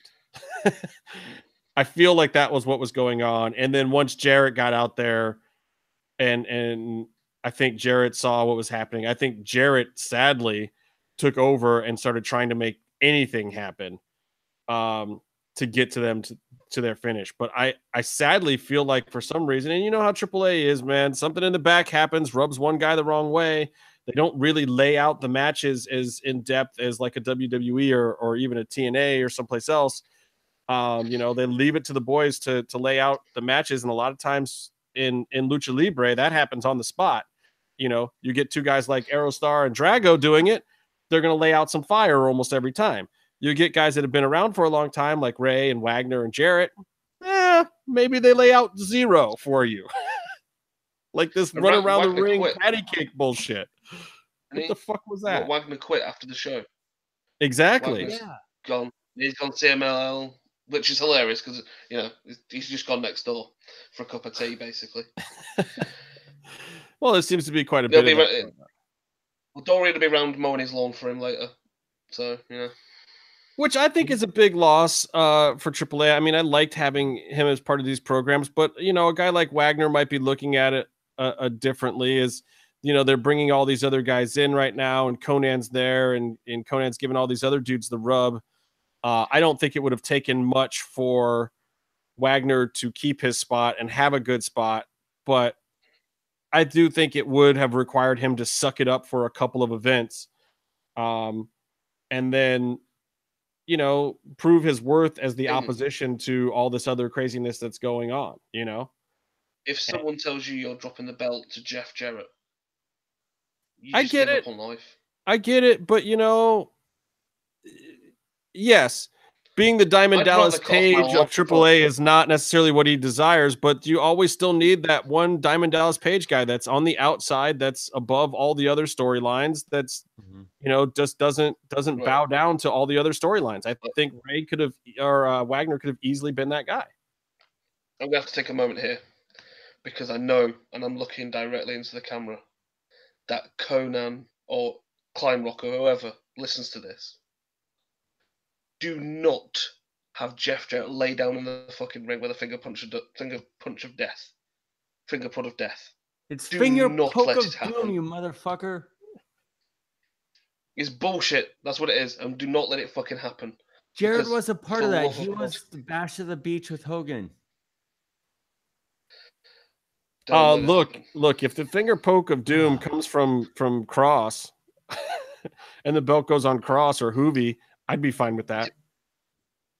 But if Cross does it, he's actually going to poke a hole in your chest and like burrow through your chest with a fingernail. Well, yeah, he knows how to sell it. Rip out your heart. That's a different, you know. I mean, I don't know. I think that putting the belt on Jarrett is a great call for right now, because it gives them a way to move the belt around and create story easily based on what happens. Like, look, we had Fenix come in at the end, or just Fenix, because it's AAA. Sorry, it doesn't even need to be Rey Fenix. It's just Fenix.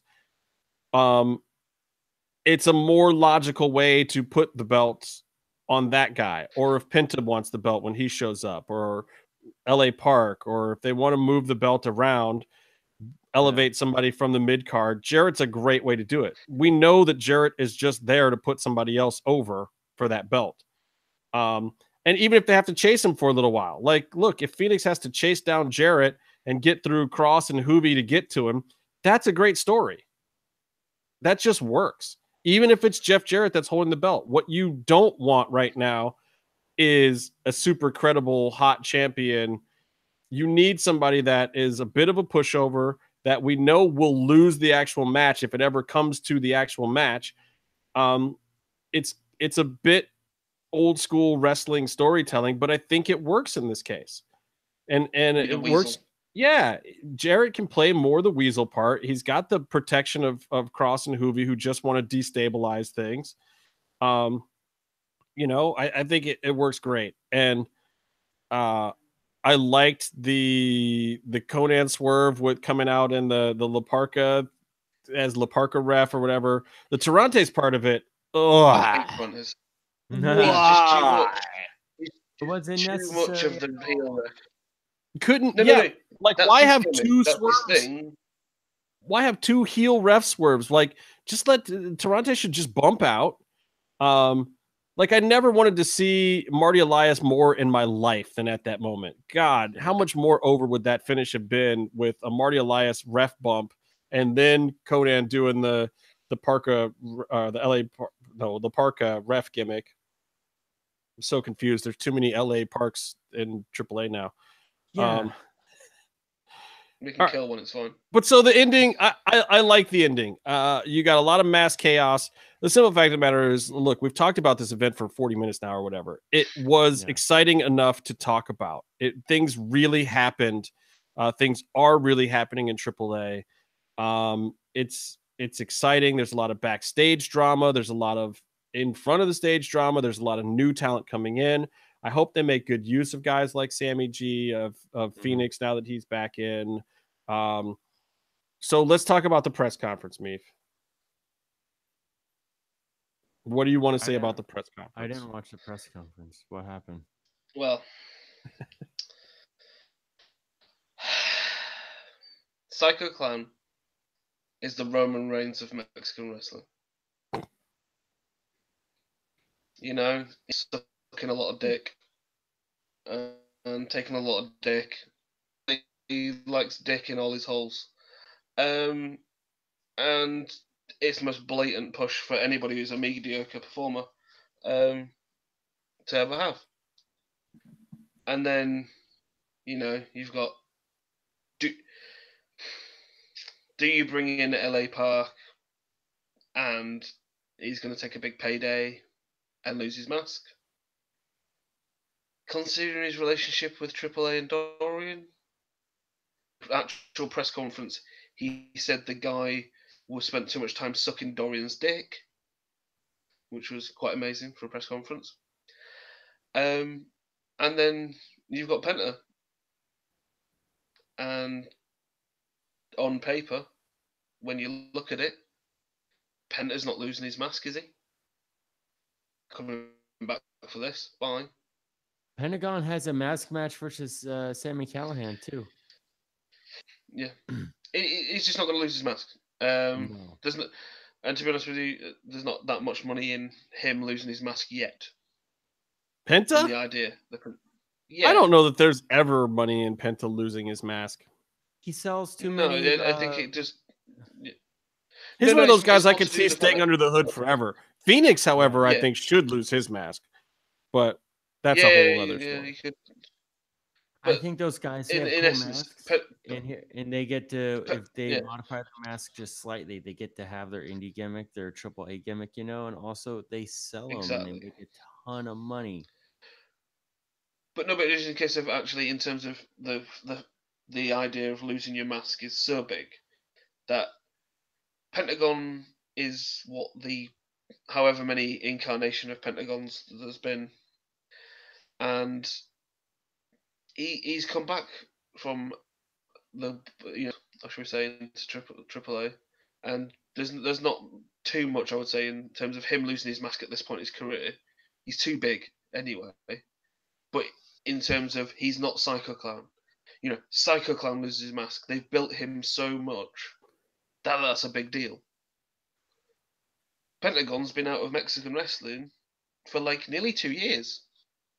Well, I don't see it. I don't see it being Pentagon just because that also really shoots Lucha Underground in the foot too, because it'll happen in the middle of the season where he's still performing under the hood. It just would exactly. So and planning for him to take this mask in general would be just a giant nightmare. And I don't think it'd work for his career. Right. So we can put a big X and cross him out and put him in the waste paper basket for this. Right.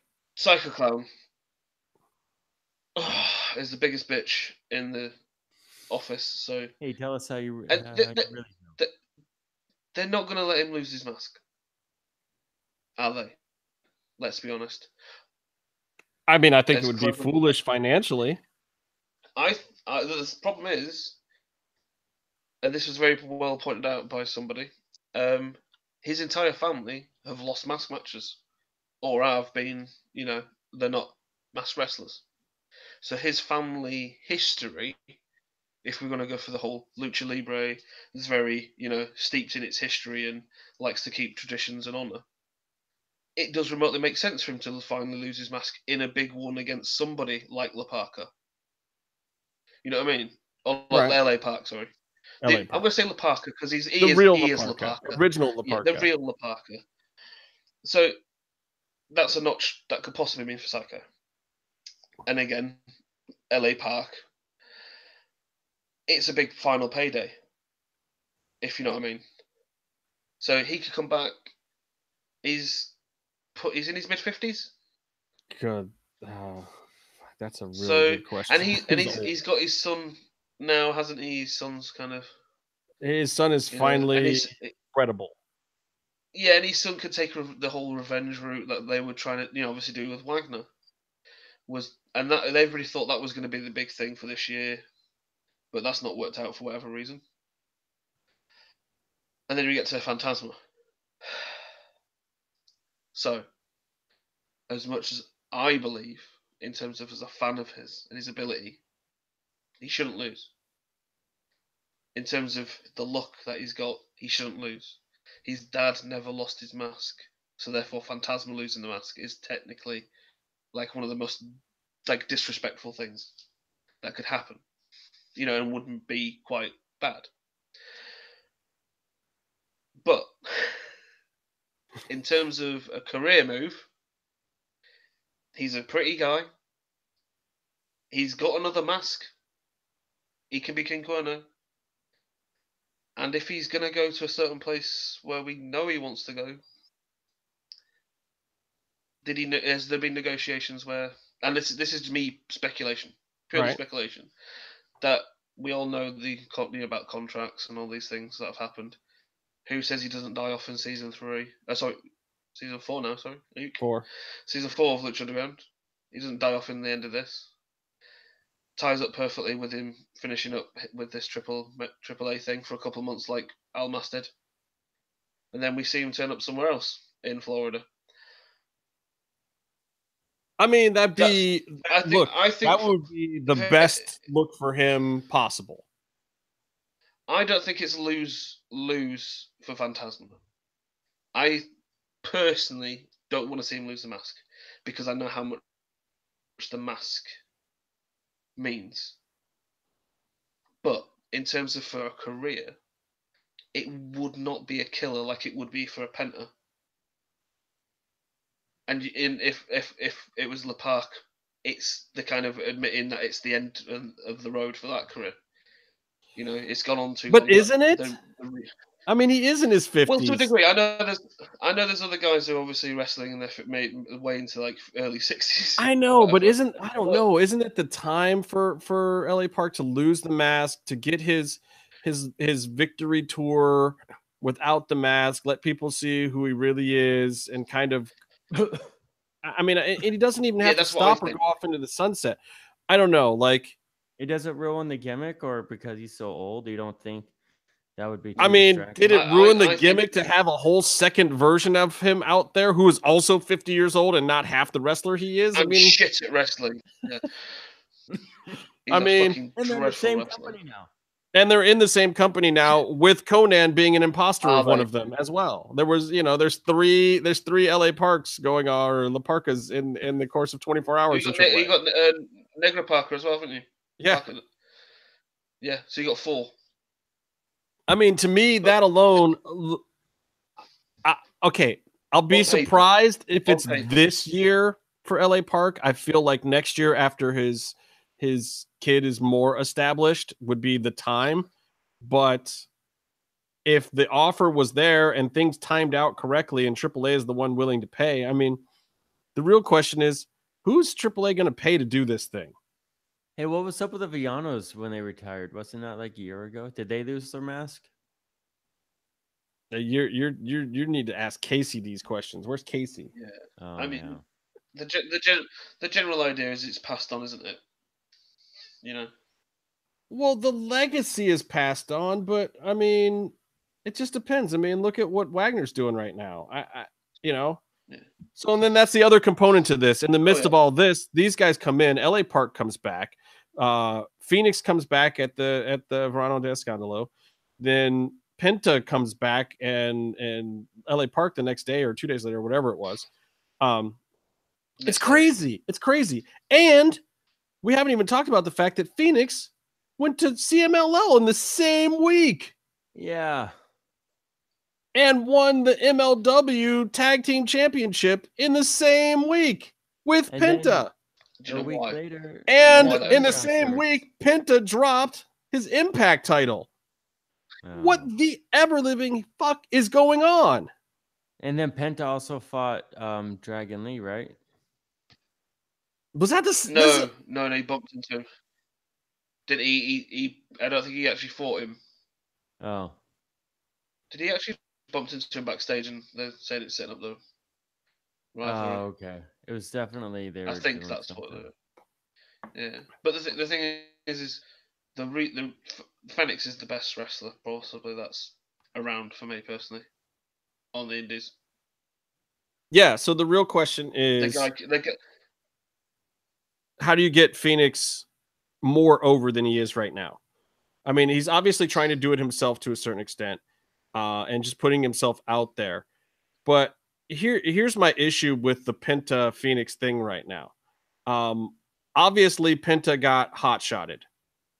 He got hot-shotted at Impact. There's no two ways about it. He came in, they put the belt on him at the pay-per-view or whatever, and then they did their week of tapings, and at the end of that week of tapings, Penta had already lost the belt, which everybody now knows. You know, we couldn't really talk about it before because even for Impact, I don't want to put spoilers out there, even though more people knew about it.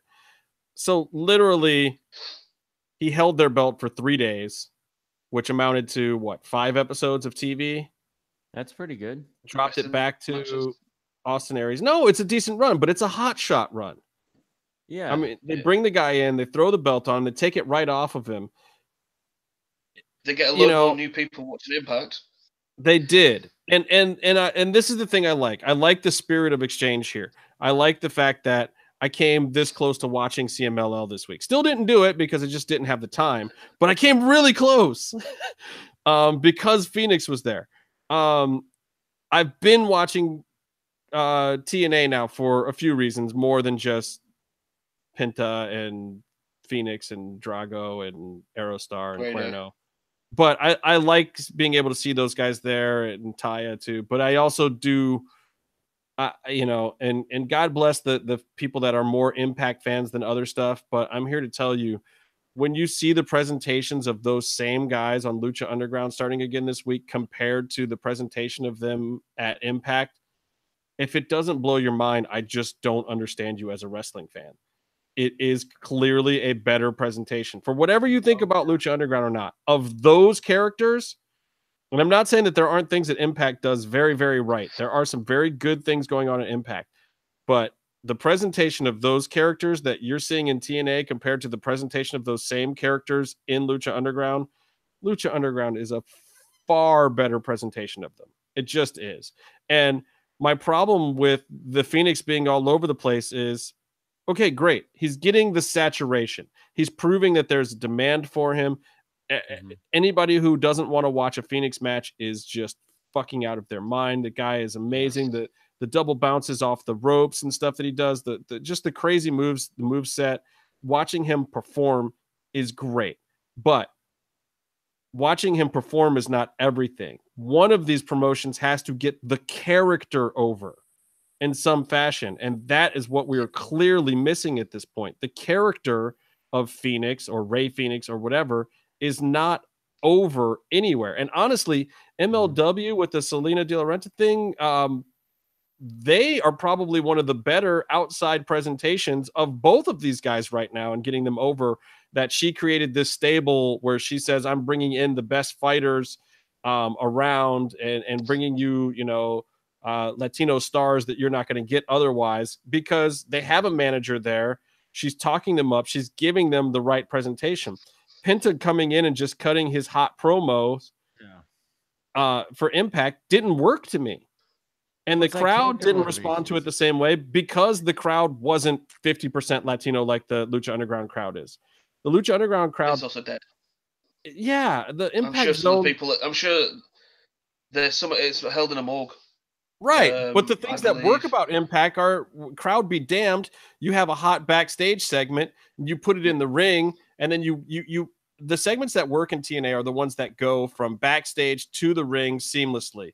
The Hardy Boys stuff worked because of the backstage shit. The stuff that's going on with Sammy and Eddie, it works because of the backstage shit. Like, yes, they had a spot in the ring, but they know how to sell it overall. And they're doing cool stuff where they're selling it at other promotions and whatnot. That stuff works. The things where it's just like, yeah, Aerostar and Drago are fire, and we're going to put them out in the ring with DJZ or Andrew Everett or whoever, it doesn't carry as much weight. They put on these great matches, but there's nothing to it. There's no backstage storyline. There's no investment. Nobody cares. I feel like Fenix. So they Fenix. Lost a little thing because they. Sorry. No, go ahead. I was just going to say about if you remember going back to the Tejano and Phantasma being there. We said this a few episodes ago. How at one point they were being built and they were fighting Impact, not as a kind of we're invading, but more of a kind of we've come here to prove that we're better, and then they came down to Mexico and it kind of just disappeared. See, I'm not saying they should have built some like kind of LWO like stable, but that's all they needed to do with Fenix and Penta, because randomly Penta was with Phantasma. Right. So it's like obviously these guys are all together and they know each other. So just to have them keep on just putting vignettes of those guys backstage, Yeah. That you at least gives them some storyline or like some. You need overall motivations. You need backstories. Like, look, Penta had a story with Austin Aries. It was great. It was a story, but there was no backstory to it. There was no clear motivation other than I'm coming in here to fight your guys. And Aries saying, well, I'm the best in the world. You can't fight me. You can't beat me. And then Penta beating him. And then Aries turning it back around and saying, no, really, I'm still the best guy. That works. It gives the promotion the rub, but it doesn't give. It gave Aries a little bit of a backstory. It did help Aries' backstory, but it didn't help Penta's. It hasn't helped Phoenix's yet. Phantasma still needs some love. These guys need some love, and a lot of their characters do. And again, I think that Impact is doing a good job with some of those characters. And I even think from last season of Lucha Underground that more could have been done to bolster backstories opposed to just the current storylines that people are in. Like, give us more motivations. The stuff that they did with Jeremiah Crane was really good. The stuff that they did with Dante Fox last season was really good because they were giving us backstory motivations. But then some of the people who were just fighting for the day, it didn't work. PG Black shows up. Yeah. And like, what's PJ's motivation for being with the Worldwide Underground? Like, there's nothing there. Yeah. And so people don't care about him as much. As the whole Son of Madness, Son of Havoc thing. Whilst they mentioned the whole biker thing, and there was like the old scene in the bar, I think, wasn't there? Yeah, and they didn't really give it too much. If you know what I mean, it just happened. Which might be good because I felt like that gimmick really didn't work that great. But at the same time, the only thing that would have made that gimmick work better is, I think, one more credible backstory setup segment with a little more of the history behind the Son of Havoc character, not the Son of Madness character, but the Son of Havoc character. Give us one more element of his backstory. And maybe we'll get that this year. You know, DJ does think in long game situations, so maybe that's still coming. But it felt like that feud didn't quite work because there was a piece of the motivation for the viewer missing. Like, why do I care about this weird stuff that's going on with his cut disappearing and him and Masquerita and this, that, and the other thing? Like, let's be honest, it felt like it took up a lot of actual decent, because there was a lot of things we were missing. Yeah, but that's still what's missing from these other things. So, like CMLL, I know a lot of people are excited about the fact that Rey Fenix is there, and yes, you're going to get some great matches from it, but they're not going to build his character there. They're not going to build him as a performer. He's just going to have some new guys to fight that you've always wanted to see him fight, and I don't think it's going to last very long. It's the indie. Yeah, that's just what you're getting right now when you have these guys going on all these other shows. Like with Lucha Underground, you have a TV show, you have a season, you have a commitment. And so you fully invest and they fully invest in the company and you get the stories because you know they're going to show But Impact has that too. And thusly, they have the same responsibility to these characters that anyone else should. If you're going to bring in a character, make them a character. They have weekly television. They have more TV than Lucha. I'm saying like largely when you have these guys do like with Fenix, he's going to be, it looks like he's doing a good thing for himself by getting all this exposure, but he's not going to actually be a like kind of tie himself down aside from doing some spots. You're going to see him do the spots, but why do you invest? Like you're saying, he's going to be empty everywhere he goes. I mean, and well, maybe not in AAA though. I mean, look, they brought him in as the foil to the top angle, possibly. And that could really build him up. He's got backstory because of the real life drama that's going on there. I think they have to play it. The real question, and honestly, for me, I think the real play with Fenix would be have him come in, play his little angle with Mad a little bit, and then swerve everyone and join Mad and actually feud against Penta.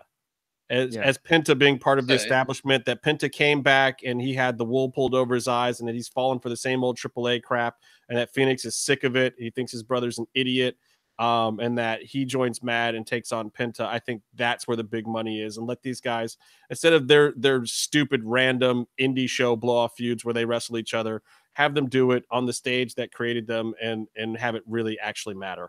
Have them fight over something. But the thing is, but another thing is that like this whole Jeff Jarrett thing, something to think about big picture with them is that he's look at him as a short-term character, and at some point Jarrett's going to be out, and then you've got to transition someone in, and I think that's the perfect spot for Fenix to pop in. Like Jarrett does his thing, but maybe there's a Jarrett Fenix match. Fenix wins the title, and Jarrett's gone.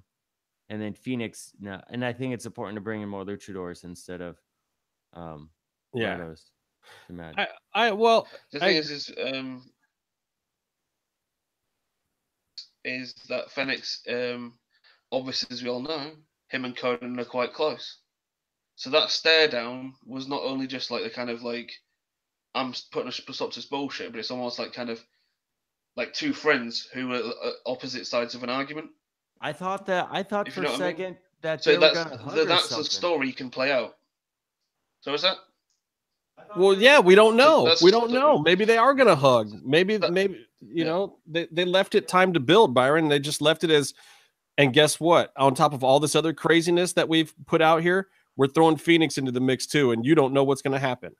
I thought they were gonna smooch. But down the line, you're gonna have that, like, as a storyline clever and they're smart.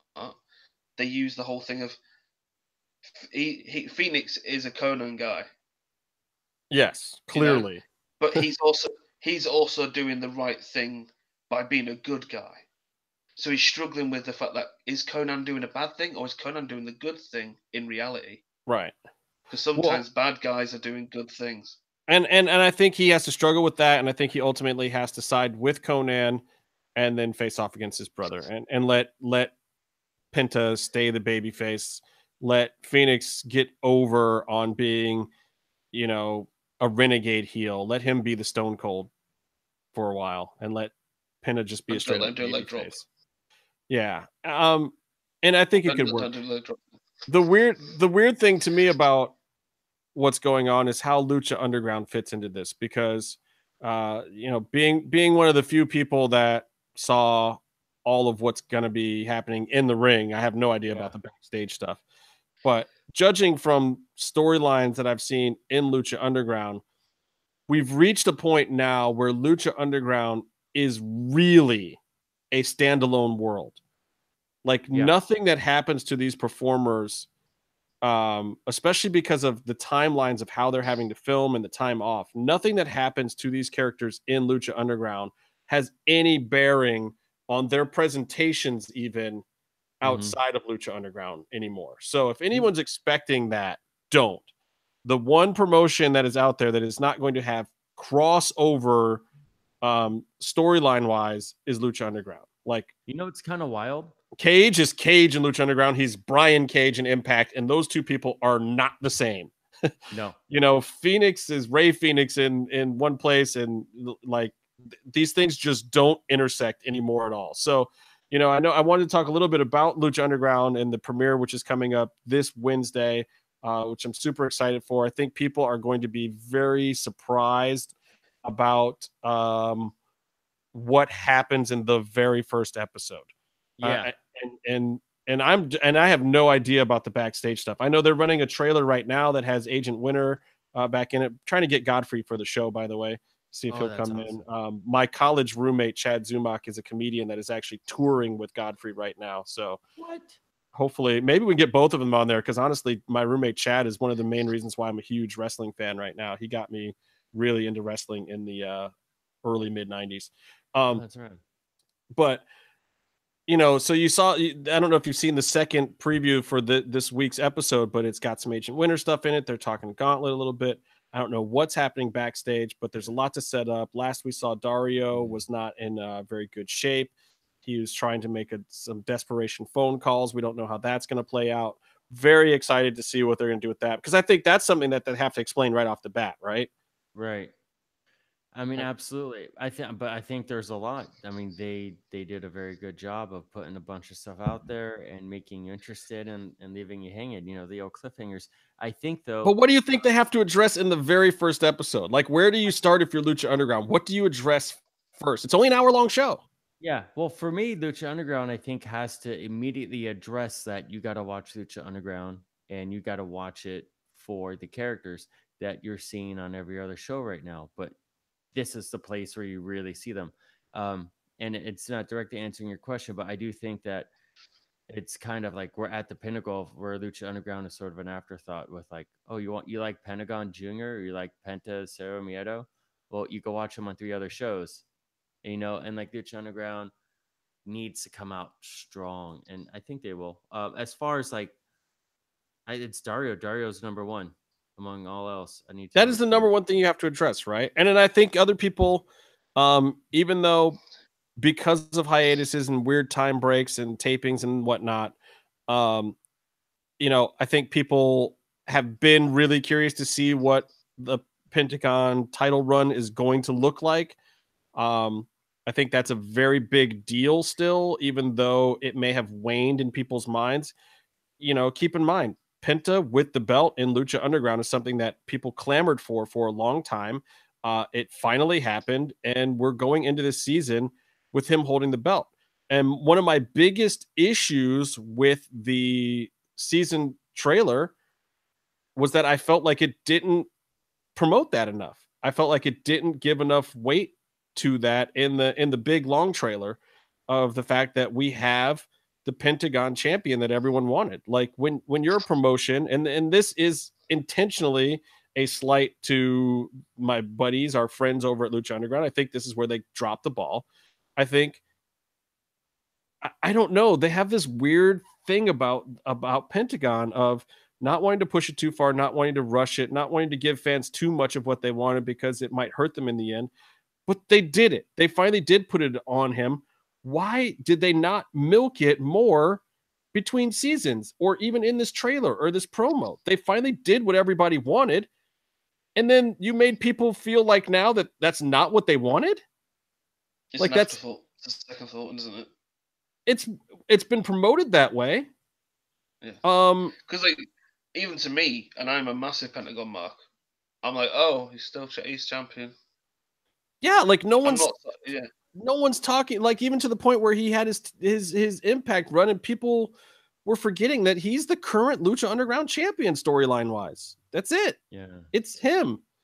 And it was something that everybody wanted for a long, long time. And I really feel like they missed an opportunity with that trailer to push whatever Penta's storyline is going to be for the season. I know they had all these cool shots and these cool other characters, but that trailer wasn't under any specific time constraints. It could have been as long or as short as they needed. I felt like last year they did a great job addressing in their trailer, like Pentagon's coming. He wants the belt. I think they got people excited about that. They got people excited about Puma last year in the trailer. They got people excited about the new guys like Dante and whatnot with the trailer. But then this year, I think they got people excited a lot with the new characters. And I think they missed with some of the old characters.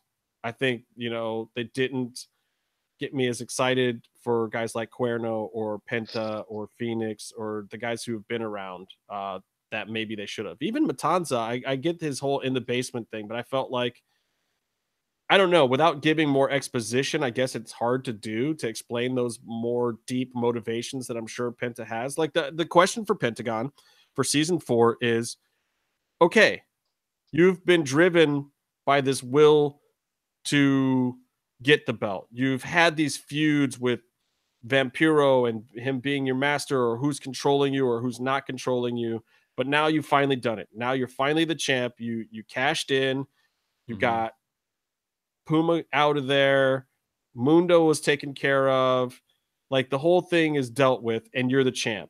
What is your motivation to continue and to be this champ at Lucha Underground? Like, what is his motivation to keep the belt? That's a question for me that Lucha Underground needs to answer, preferably right up front. Like, if we're going to see him have any kind of run with the belt, we need to know why. And we've had DJ and Roach on the show, and they both talked about like this whole like, well, we were scared to put the belt on Pentagon, or not scared, but we didn't want to put it on him because what is his motivation as a champ, just to squash these guys or whatever? I think they need to answer that question now. Okay, so what'd you come up with? What is his motivation? Because you did put it on him. He's got it. What do you do with him now? What happens now? What are you gonna say, me? Obviously, they left us hanging with the whole. Do I say Bestia 666? As basically stood behind Vampiro.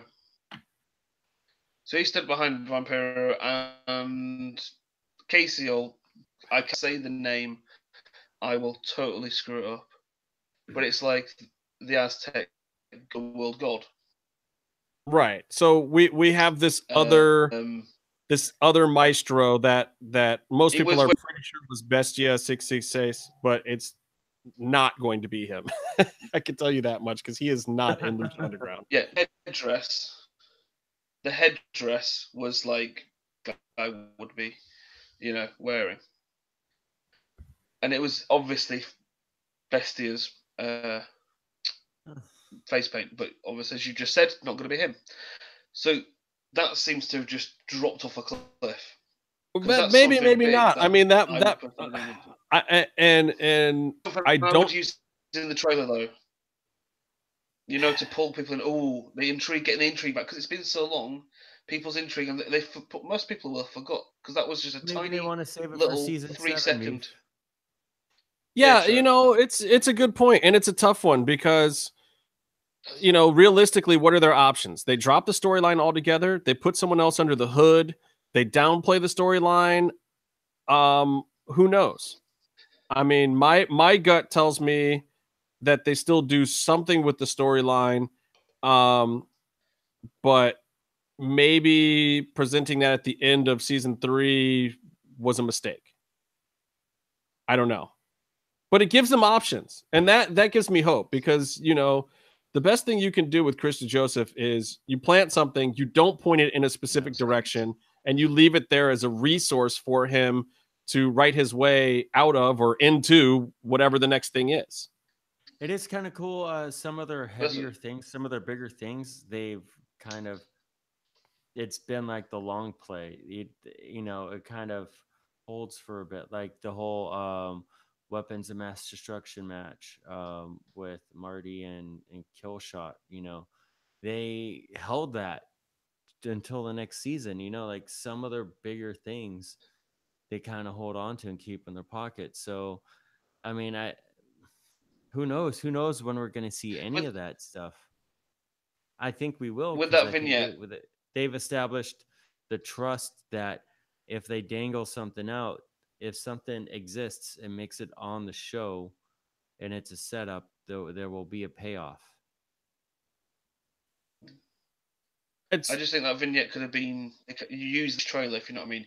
You don't use that. I don't think it's a story related vignette at all. It becomes one because of who it basically refers to Pentagon, and it puts. That's what I'm saying. That for me. I meant the trailer. Sorry. Yeah, no, you're right. That's a big question. I would have used that at the end of the series. I would have used it when I'm definitely going to pull the trigger on it. Because there isn't a backing out of that one, really. Well, but I mean, they make those strong decisions. It's like, look, in retrospect, should they have even shown us Rey Mysterio locked up at the end of the season? In retrospect, it would have been better to just leave that hanging. But yet they showed us that shot, so now they have to explain themselves out of it. You know what I mean? They've got to figure out Sexy Star. They've got to figure out Rey Mysterio. They've got to there's some writing that these guys had to do because they're not a wrestling show. They can't just lean on guys go in the ring and fight each other. They have to explain storylines. They have to tie things up. And they've promised all of us face to face at times that they will resolve these storylines, that they're not going to just throw something out there and then not have an explanation for it. Now, that doesn't mean the explanation is going to be good. Doesn't mean it's going to be the thing that everyone loves, but they have promised us resolutions and conclusions to all of these storylines. And, you know, maybe some of them don't come immediately. Like, look, the Maestro of Maestros or whatever the Bestia character thing was supposed to be, maybe, you know, maybe that's one that has to wait longer. I don't know. Again, these are mostly going to be backstage questions too that don't get solved. Cross and his throne is obviously another one that I'm very curious to see how that plays out. You know, and his little guy in the briar patch cage there. I think I know where that might go, but I don't. I'll say this. If it goes where it looks like it's going from that trailer, that makes one faction within Lucha Underground a whole lot stronger than all the other ones. And I just don't know that that's something that would work storyline wise, ring wise. I don't know. So it'll be very interesting to see how bringing a character like that in plays. A character like Sonny Kiss's character. How's that going to play? Because that doesn't strike me as a character that's going to be in a tribe. Right. So is Sonny just going to be this standalone? It could be. Who knows? But with the Exolicious name or whatever, I think got claws. Kitten's got claws, Justin. The kitten's got claws. I don't know. I'm very interested to see what they do with him. Because you know. I feel like, you know, Sonny would be more in the Angelico kind of presentation. Yeah. That Angelico never really got to capitalize on because he wasn't there enough. Let's hope that Sonny is, but I'm also very interested to see what happens with Willie Mack, Killshot, and Dante Fox and the Trios Championship. I mean, that is got to be one of my favorite teams of all time. I mean, that's the way that ended the season. That was so hot after the fucking Hell of War match, and then those guys coming together after that. One of the best storyline wrap-ups of season 3. And I have big expectations for that for season 4. And if they drop the ball on that, I'm going to be fucking pissed. Those are 3 of the most exciting guys to watch in Lucha Underground, hands down, period.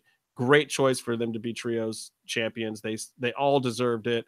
You know, Willie was in and out of the title hunt the whole season, actually the last 2 seasons.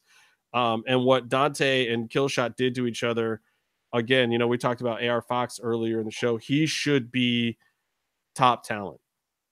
I think that AR Fox is better than Ricochet. I like his presentation. I like his ring psychology better. I like his promos better. And I believe that, you know, give him a couple of times to practice it, he could flip out of the ring at Velveteen Dream just as good as Ricochet could any day of the week. Well, you know, it's funny. During the Super Juniors, there's a Will Ospreay match where was it him? It might have been him against Flip.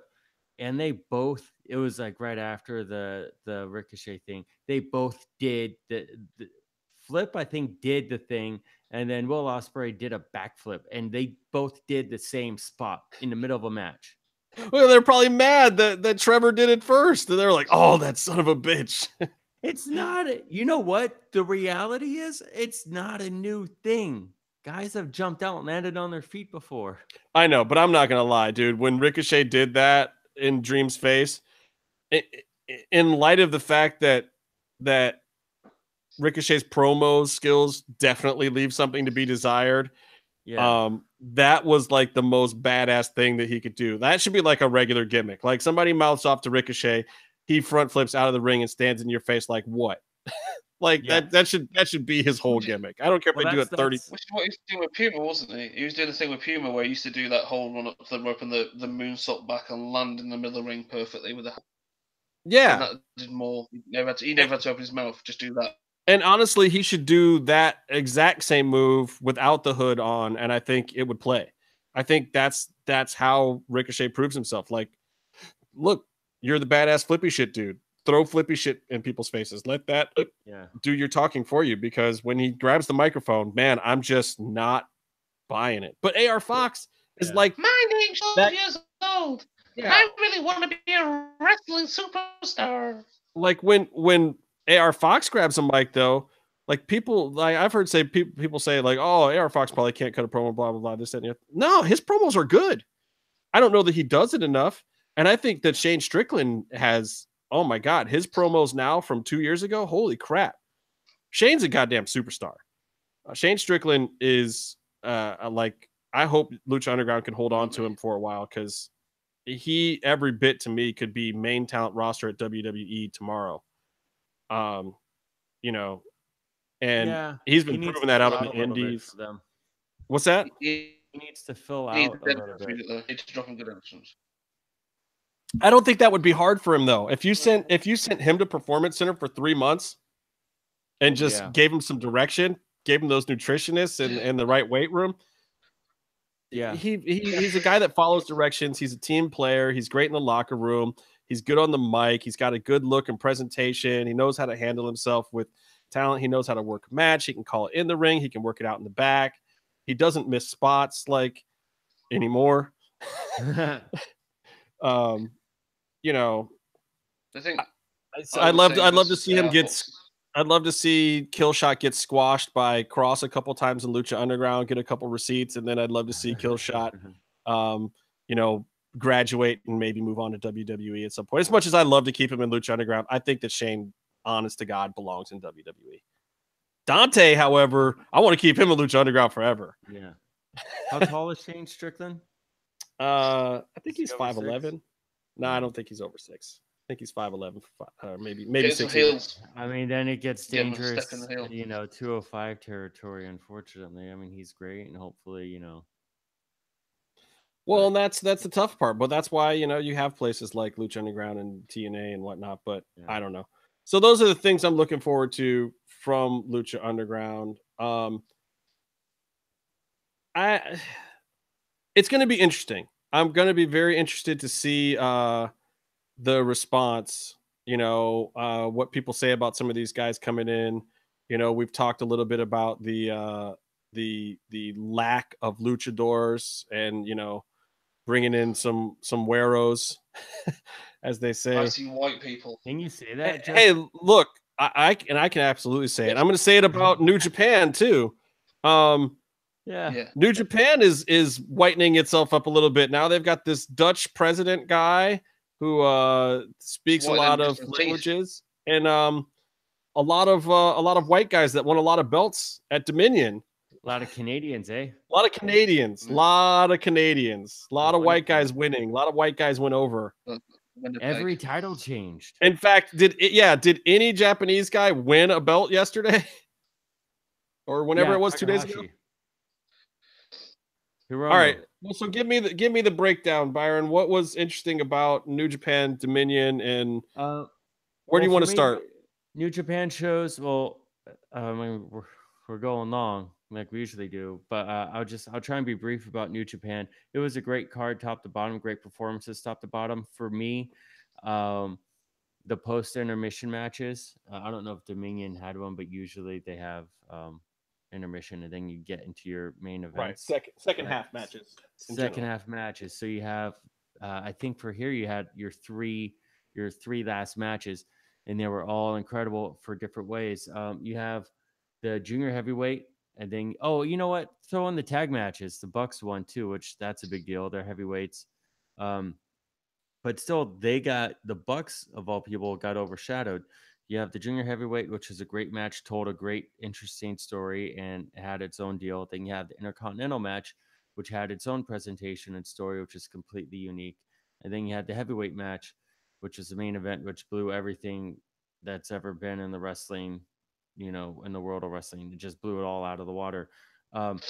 And it was all really, it's just all, you got to watch, if anything, because it goes really long and you don't have all the time in the world to watch every single show of every promotion. Watch those 3 matches. And for me, just to get into, we could talk about the main event for hours and hours, but for me, what stood out with the other matches was the junior heavyweight match told a great story of Will Ospreay. His run has been amazing, and he has been a guy who I think is way better, 1,000 times better than Ricochet. No slight to Ricochet. I love the guy, and he has been the hero of Lucha Underground, my favorite wrestling show. And so he's great. Will Ospreay is way better than him. He cuts emotional promos, and he does the flippy stuff in a way that works because he's bulked up a little bit. I was just going to say, his look yesterday, yeah, I don't know how he's getting it, don't really care, works. Yeah, absolutely works. He's looking bigger now. If he can maintain the flippy shit style, and he can get a little more of that chisel on him, and he doesn't have to go too far, but I mean, like, he looks more credible and strong right now than like a Finn Balor, Prince Devitt, whatever. Yeah, but on his way to doing that, especially during his run as champion, he was using the high flying stuff. He was the aerial assassin. He was using it because he's this tall string being dude. Like, he's not going to punch you harder than you punch him. He's not going to pick you up and slam you harder, but he can fly around and throw his body at you. And he was doing flippy stuff that made sense. And this match was not his flippy match that he's done in any of his other defenses. And every single match, he has continued the hurt neck storyline, and he has nearly taken his head off in every match. And it's been such an interesting, like, Okada had the over year-long story of being champ, and Ospreay had his run, where his reign told a story all the way through.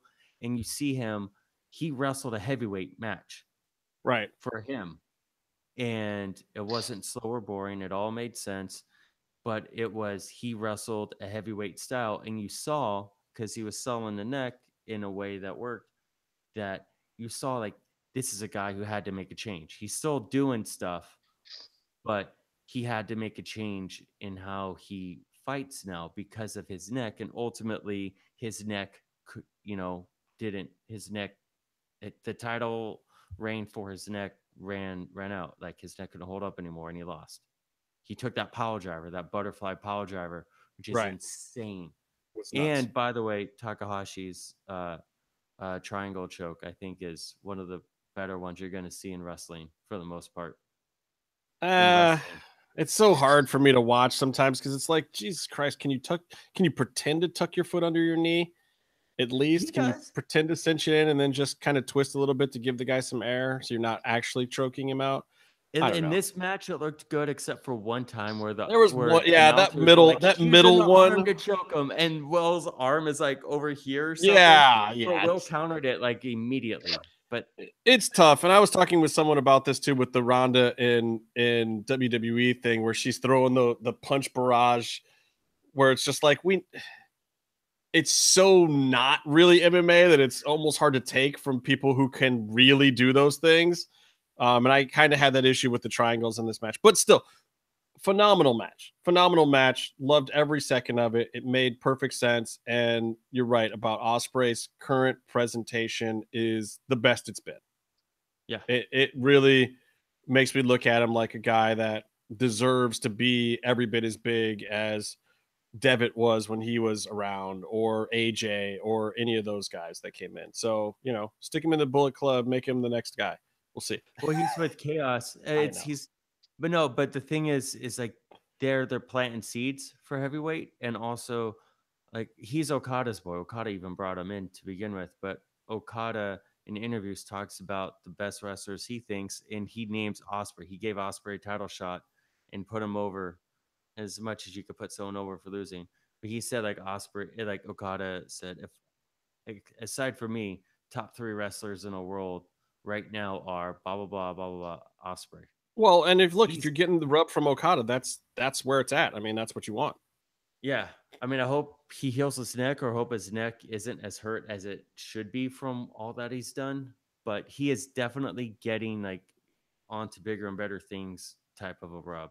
Well, look, he just needs to shore up the lines, and even if he has to tame it down from some of the craziness that he's done in the past, I think he'll be fine. Dad bod Chris Jericho, wow, was not expecting that caliber of performance, psychology, or anything from Jericho. I also, when I watch wrestling, I will say I firmly expect tables to actually break a lot more. Wow. Why keep picking that table to do spots on? Holy hell. That table was this thick. Solid wood, not press board, not that garbage that you find at Home Depot here. It was like they're doing spots on a 1.5 inch thick oak table. They still needed it for the main event, Justin. Come on. They still had to use it. It just ridiculous. Like, those are not table spots. That is like, you might as well just move the mats and do spots on the concrete floor, which also happened. I don't know. I was very, very impressed. Jericho's presentation when he's not being a clown, I thought was phenomenal. And I think at this point in his career, playing a more serious heel, the way that they did it with him saying that he wasn't getting respect and everything made perfect sense. Just loved the whole thing. Everything about it. And another thing about Jericho, what stood out to me with this match, the other one, had its own appeal. Naito is great. Naito, for everything that Jericho was like, hey, look at me, Naito stood up with him. Naito is the man.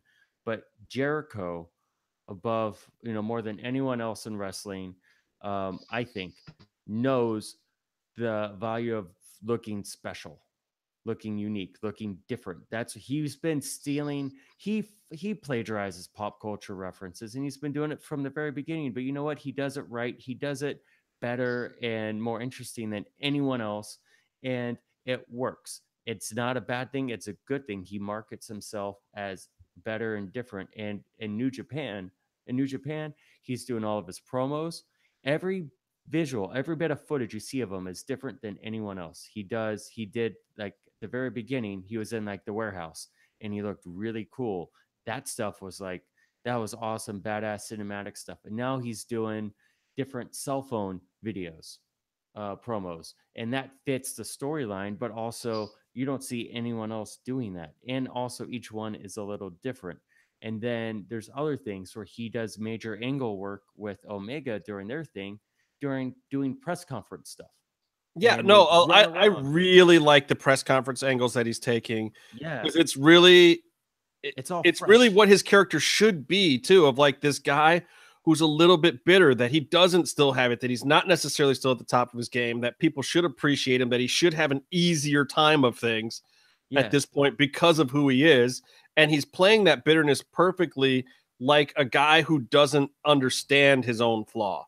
He's not playing it tongue-in-cheek at all. He's playing it dead serious, and it's great. And even the weird clown makeup thing too is like, it's this guy who's slightly taking himself too seriously, but it's giving him the motivation that everyone is kind of written him off and is kind of over him. And it's just, it worked brilliantly. And the work rate in that match, we haven't seen that out of Jericho in a while. Like even the Omega match, I didn't think was that. Jericho's work rate for a guy his age and his status that could clearly do less was he doesn't awesome. need to. But another thing is with the backstage stuff and even the stuff before and after the matches, he's constantly doing things where the most basic concept of it is they have to switch to a non-conventional camera angle to keep up with him. Right. I love that. It's great. And it just reinforces that this guy, he's a loose cannon. He's a gaijin loose cannon in New Japan, calling everyone fuck faces, which you don't see that. He's acting unhinged. How do they present that on the Japanese side? Do they bleep that stuff at all, or in they the just promos, the pre-match stuff? They would bleep it. Yeah, I thought it was great. Or mute it, but it's just he's total packaged. He gets it. He totally does get it. And then obviously we have the holy shit factor. 2 out of 3 falls. Probably one of the best, if not the best, 2 out of 3 falls match of all time. I hate giving match ratings, but you just would be very, very hard pressed as any type of wrestling fan to find much wrong with the Rainmaker versus Omega match. They're just, I've been racking my brain like if there is anything I would have done differently, and I just don't know that there was. I think this was finally one of those times where all wrestling fans can actually agree and say, look, if these are the two guys, if this is the match, this is the result you want, and this is the way you want the result to happen. Period. Yeah. The storytelling, the psychology, the way the moves work. Maybe it was a little move heavy for real old school fans. You know, maybe it was a little spot heavy, but you kind of expect that from the big headlining events in New Japan at this point, and it's not something I feel like they can work backwards from. I don't think they have a choice at this point. So once you've painted yourself into that corner, boy, this was the way to do it. I mean, I love the roll up first pin. That was great. That was absolutely the way they should have done that. It didn't come off the big finisher, doesn't come off the Rainmaker, doesn't come off the One Wing Angel. It comes from a roll up that you weren't quite expecting. And Kenny was really leading the charge up until that point. And it was just the veteran got the better of the other guy. And it was like, okay, kid, now you've got to really, really outthink me and show that you're really the best if you're going to do this thing. And then he did.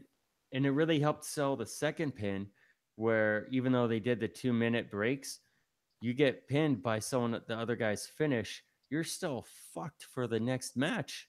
Yeah, I love the way the third fall started off just terrible, sloppy on purpose. Yeah. Those guys kind of fucking ragdolling themselves around. It was awesome. I legitimately thought going into the third match that they could have shorted it, and I would have been like excited by it. Like it would have made sense.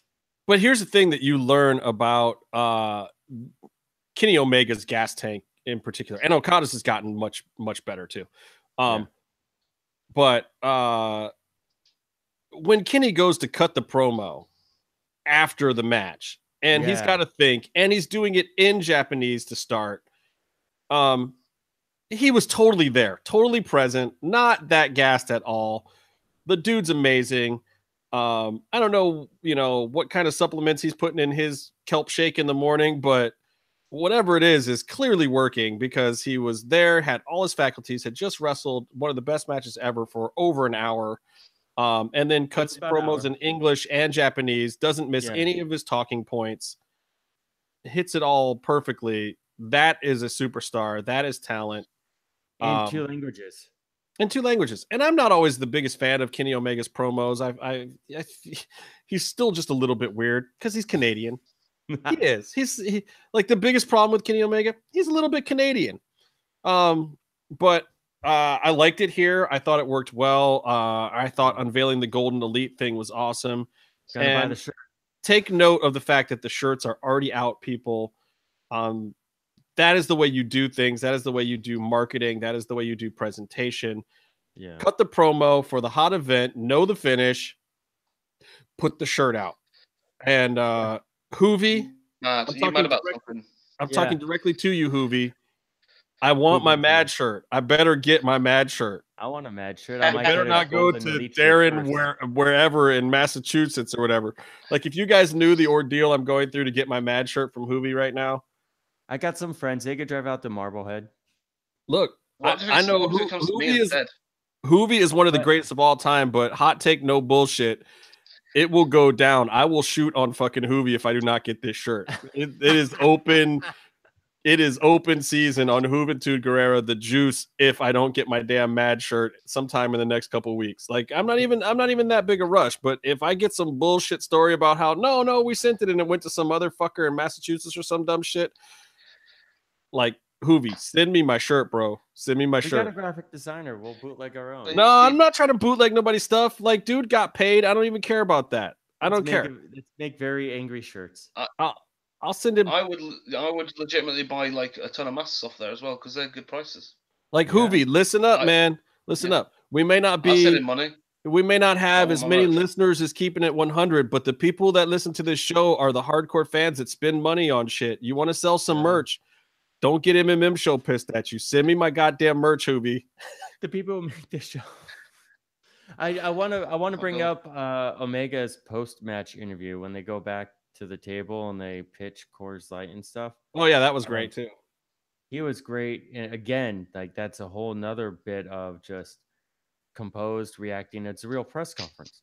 Yeah. And he made it's just, you don't do it any better than this. He made the very great point where number one, he was talking shit when he said he could go over an hour. He could go as long as he had more stamina than Okada. He knew that he felt that as no matter how the best body that he can build through working out and training, he still didn't think he could be effective after an hour. And he's very thankful that he was able to get it done. He's showing humility, and he also shows that he said he was so happy to see that, like, he doesn't think he's better than Okada, but he proved that he can finally beat Okada for the championship. And just for doing that, he is happy. He'll sleep soundly, but he doesn't think that him and Okada is necessarily over.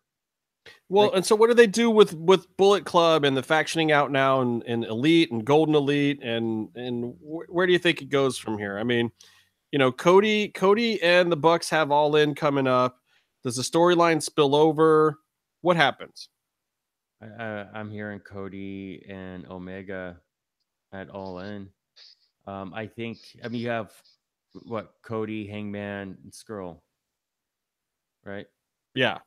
Yeah, I mean, you got to be careful. You don't want to do the NWO thing, but I think if they do their 15-minute webisodes, I think they could control and make it interesting for being the elite, their show.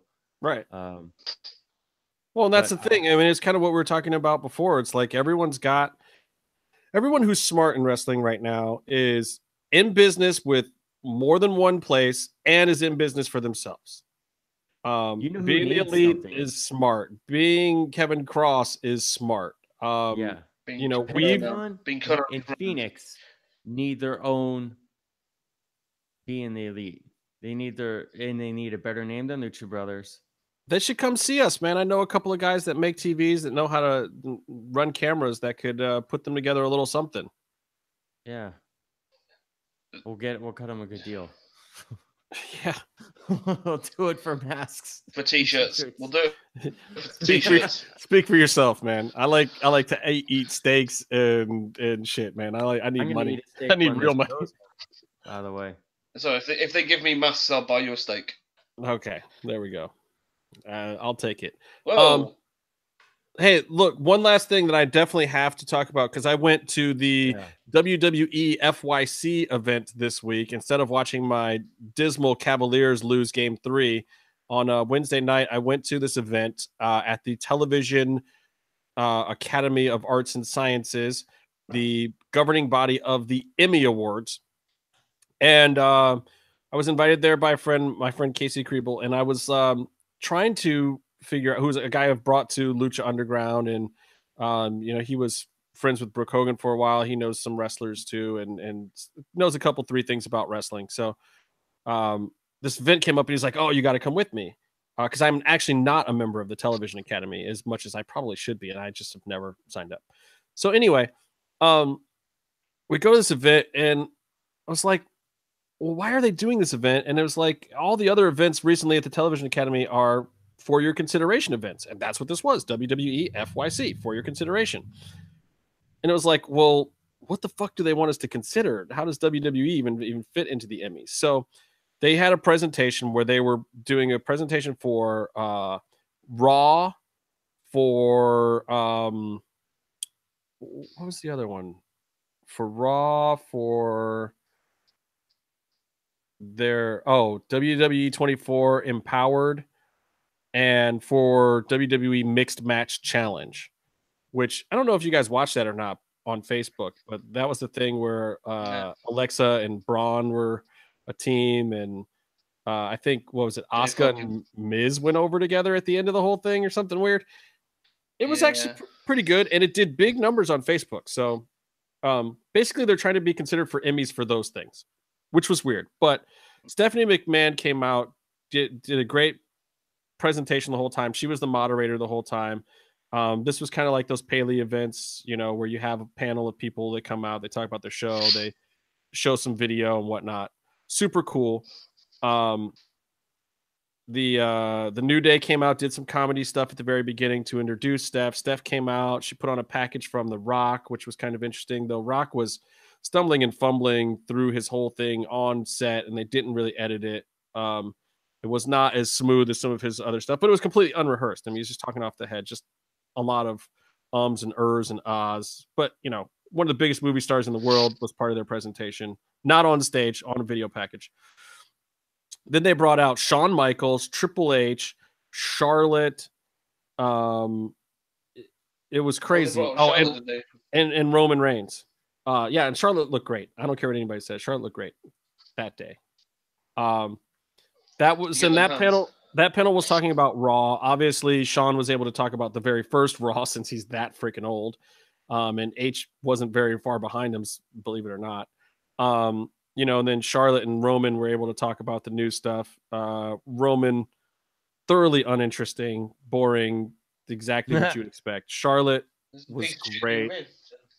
And Charlotte really kind of spoke from the heart about how weird it was for her coming in, everyone looking at her to kind of take on her dad's legacy, but then to have actually earned her dad's respect during that whole process and to now kind of be her own entity was pretty cool to hear, and very truthful, and I thought was very interesting.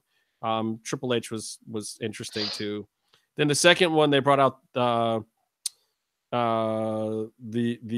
real life Uso family, Naomi and her beau, her Uso, and Alexa and Braun came out, and Alexa and Braun kind of stole the show. That girl just has so much personality. Braun had a lot of personality.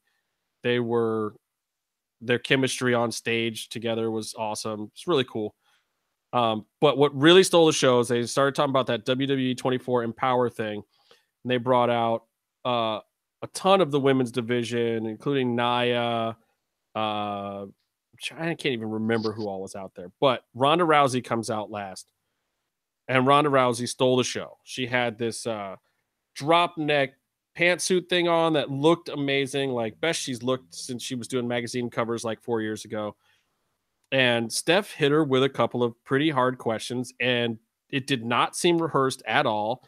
Ronda sounded a little irritated at first, as one would expect. And you kind of thought, oh, God, here we go. It's the Ronda thing again. This is going to be tragic and awful, and just another case of why Ronda isn't ready for prime time. But then Ronda got into the difference between being in WWE and being in UFC or judo tournaments, and how she knew when she walked out at WrestleMania that this was different. And when she walked out at Royal Rumble, it was different because the energy was mostly positive. It wasn't this like fight thing. She wasn't going in there to fight for her life or defend herself. Like, she knew what she was going in there to do, and she got so much positive energy off of it and so much positive vibe. And I'm sure the video's out there on the internet somewhere. But it was really refreshing to hear the real Ronda talking about real things and why she personally feels so much better off in WWE than she was fighting. It really got me back on her side. It made me want to see her succeed. Now, my biggest problem with it is Ronda can't forget what got her there. They were talking about all this women's empowerment stuff and all these firsts, and how Ronda was the first woman to do this, that, and the other thing, and the first woman to hold a UFC belt, and the first woman to, they're going to find firsts for her. But she has to figure out how to stay hungry. When you look at her promos and you look at what's going on with her in WWE right now, where she doesn't look credible, like her match at Mania looked good because I think she cared about it. And I think where she doesn't look good is when she's got to do these promos and these walkouts. They got to figure out a way to get her into her motivations for her scenes. Like, the acting part of it is what she's really got to figure out. Like, how to take that natural character, that natural enthusiasm, and turn it into a promo and keep it consistent. She can't go from mean mugging to smiling like that she's having the time of her life, because she is, and make it work. She's got to have more consistency of character. So she got to, in my opinion, she's got to dance with what brought her. She has to find that passion, that fire, that fury that she had when she was a UFC champ. It's the reason why she lost the UFC championship in the first place too. She lost that fire. She was doing too much publicity. She was doing too much press. She was doing too much of being the face of UFC, and it did kill her. And she had every right and every reason to leave. And she also has every right to be getting inducted into the UFC Hall of Fame this year, which she is now. They officially announced it. She's going into the UFC Hall of Fame in the modern wing, and completely 100% deserves it. But she is exactly where everyone thinks she is. And it is WWE's responsibility to figure out how to make her into the character of Ronda Rousey and not act to be the actual Ronda Rousey when she goes out there. They've got to figure it out. They've got to crack it soon. And Nia Jax is not the way to do it. Nia is wonderful. I loved a lot of the things that Nia had to say. Nia has her own battles to fight. She is in a little bit of the same boat, though, where they still have to figure out how to present her the right way to the audience and how to get her to stay in character. To me, at this point, it's a little too transparent that outside of the ring, Nia and Alexa are both really nice, awesome girls that are the best friends in the world. and that is absolutely 100% not their characters on television, and it's translating through too much to TV, and it's hurting the whole thing. They got to figure this stuff out. They got to figure these girls out. They got to give them characters, and they got to make it a priority. You know, they've spent 5 fucking years on Roman Reigns now, and it still hasn't done anything, and they haven't put even half that effort into some of these girls. And they gotta divert some of the resources to that now. You think the Total Divas show is getting in the way of that? A minor bit, but not a ton. I don't know. Yeah. I mean, or do you think the audiences are too? I mean, I met someone recently who, when I mentioned I was going to go to a wrestling show, she was all, "Oh, I love so and so." Started talking about Nikki Bella and Ava Marie and Total Divas or whatever. Doesn't watch wrestling, and I mean, I personally have an issue with a lot of the kayfabe sort of stuff. How it's all fake, but I kind of think the audiences are separate. But I think you can break kayfabe all day long if once you get in front of the camera. I mean, like, look, we were just talking about the Chris Jericho thing. Yeah. Like I hear Chris Jericho on podcasts and stuff all the time. Like he was talking about the NHL playoffs with Ted Irvin on Keeping It 100 and whatnot. Like, you know, he's outside of the kayfabe all the time. But everything that he's done on camera with New Japan, with his promos leading up to this match, was perfect. And pitch perfect and was well thought out. And I don't know if it was just him or if it was the guys backstage or who was helping out with it. But look, WWE is not a small company. There's a lot of very smart professional people there that know how to do these things and do them well. Like, why? I just don't think they're doing them. Like execution. And Ronda Rousey is a big ticket item. She is a real star. Stephanie's not wrong. When Ronda came out at the end of Royal Rumble and that presentation or whatever was big. And when she put Triple H up on her shoulders at WrestleMania, that's big. But what is the story of Ronda? Where is it going?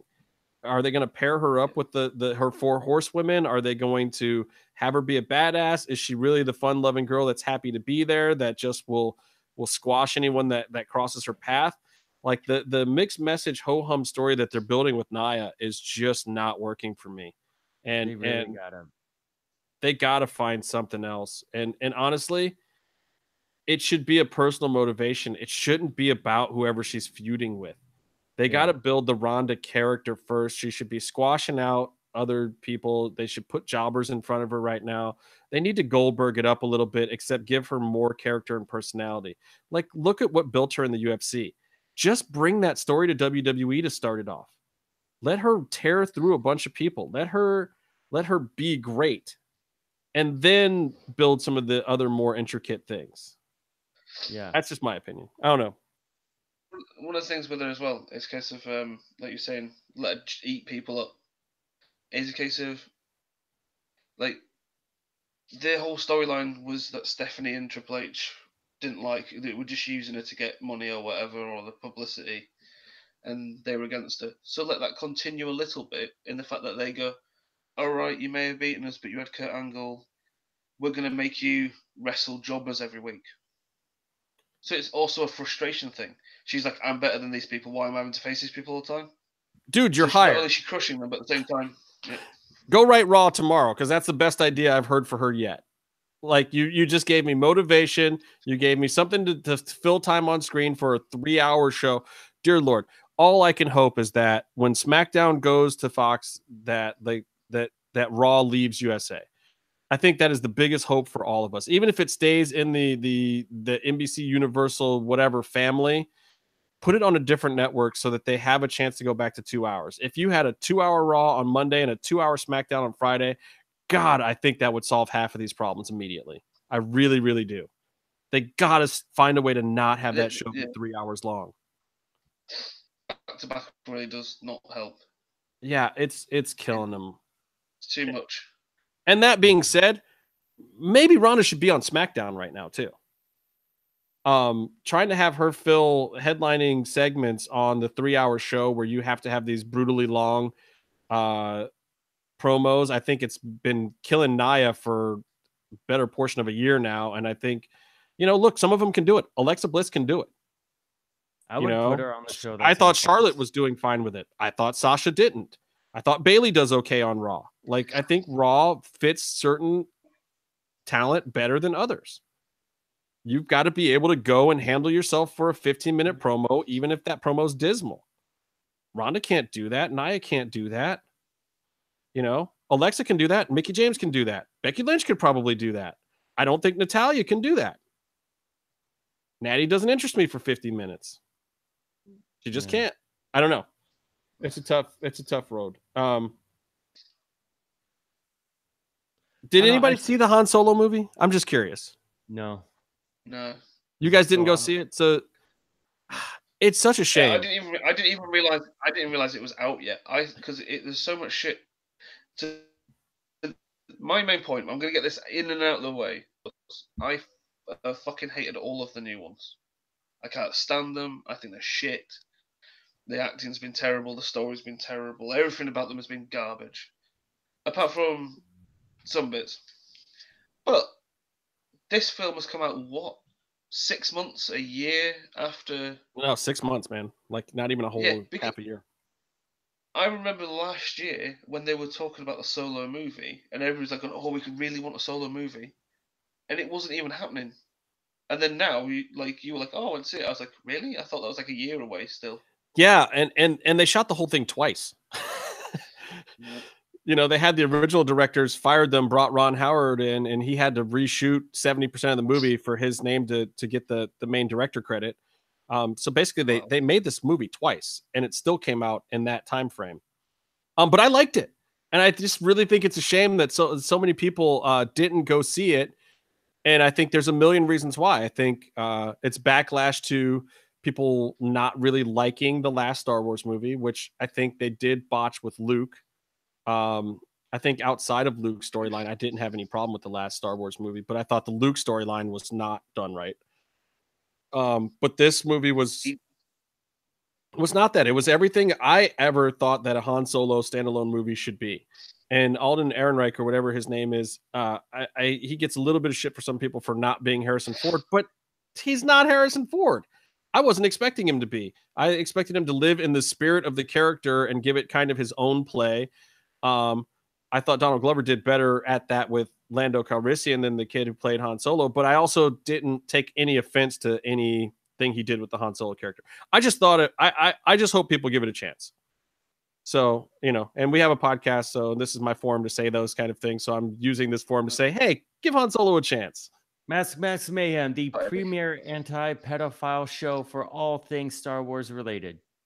And Melissa should go on a date with Byron Turk if she wants to. Hashtag Melissa.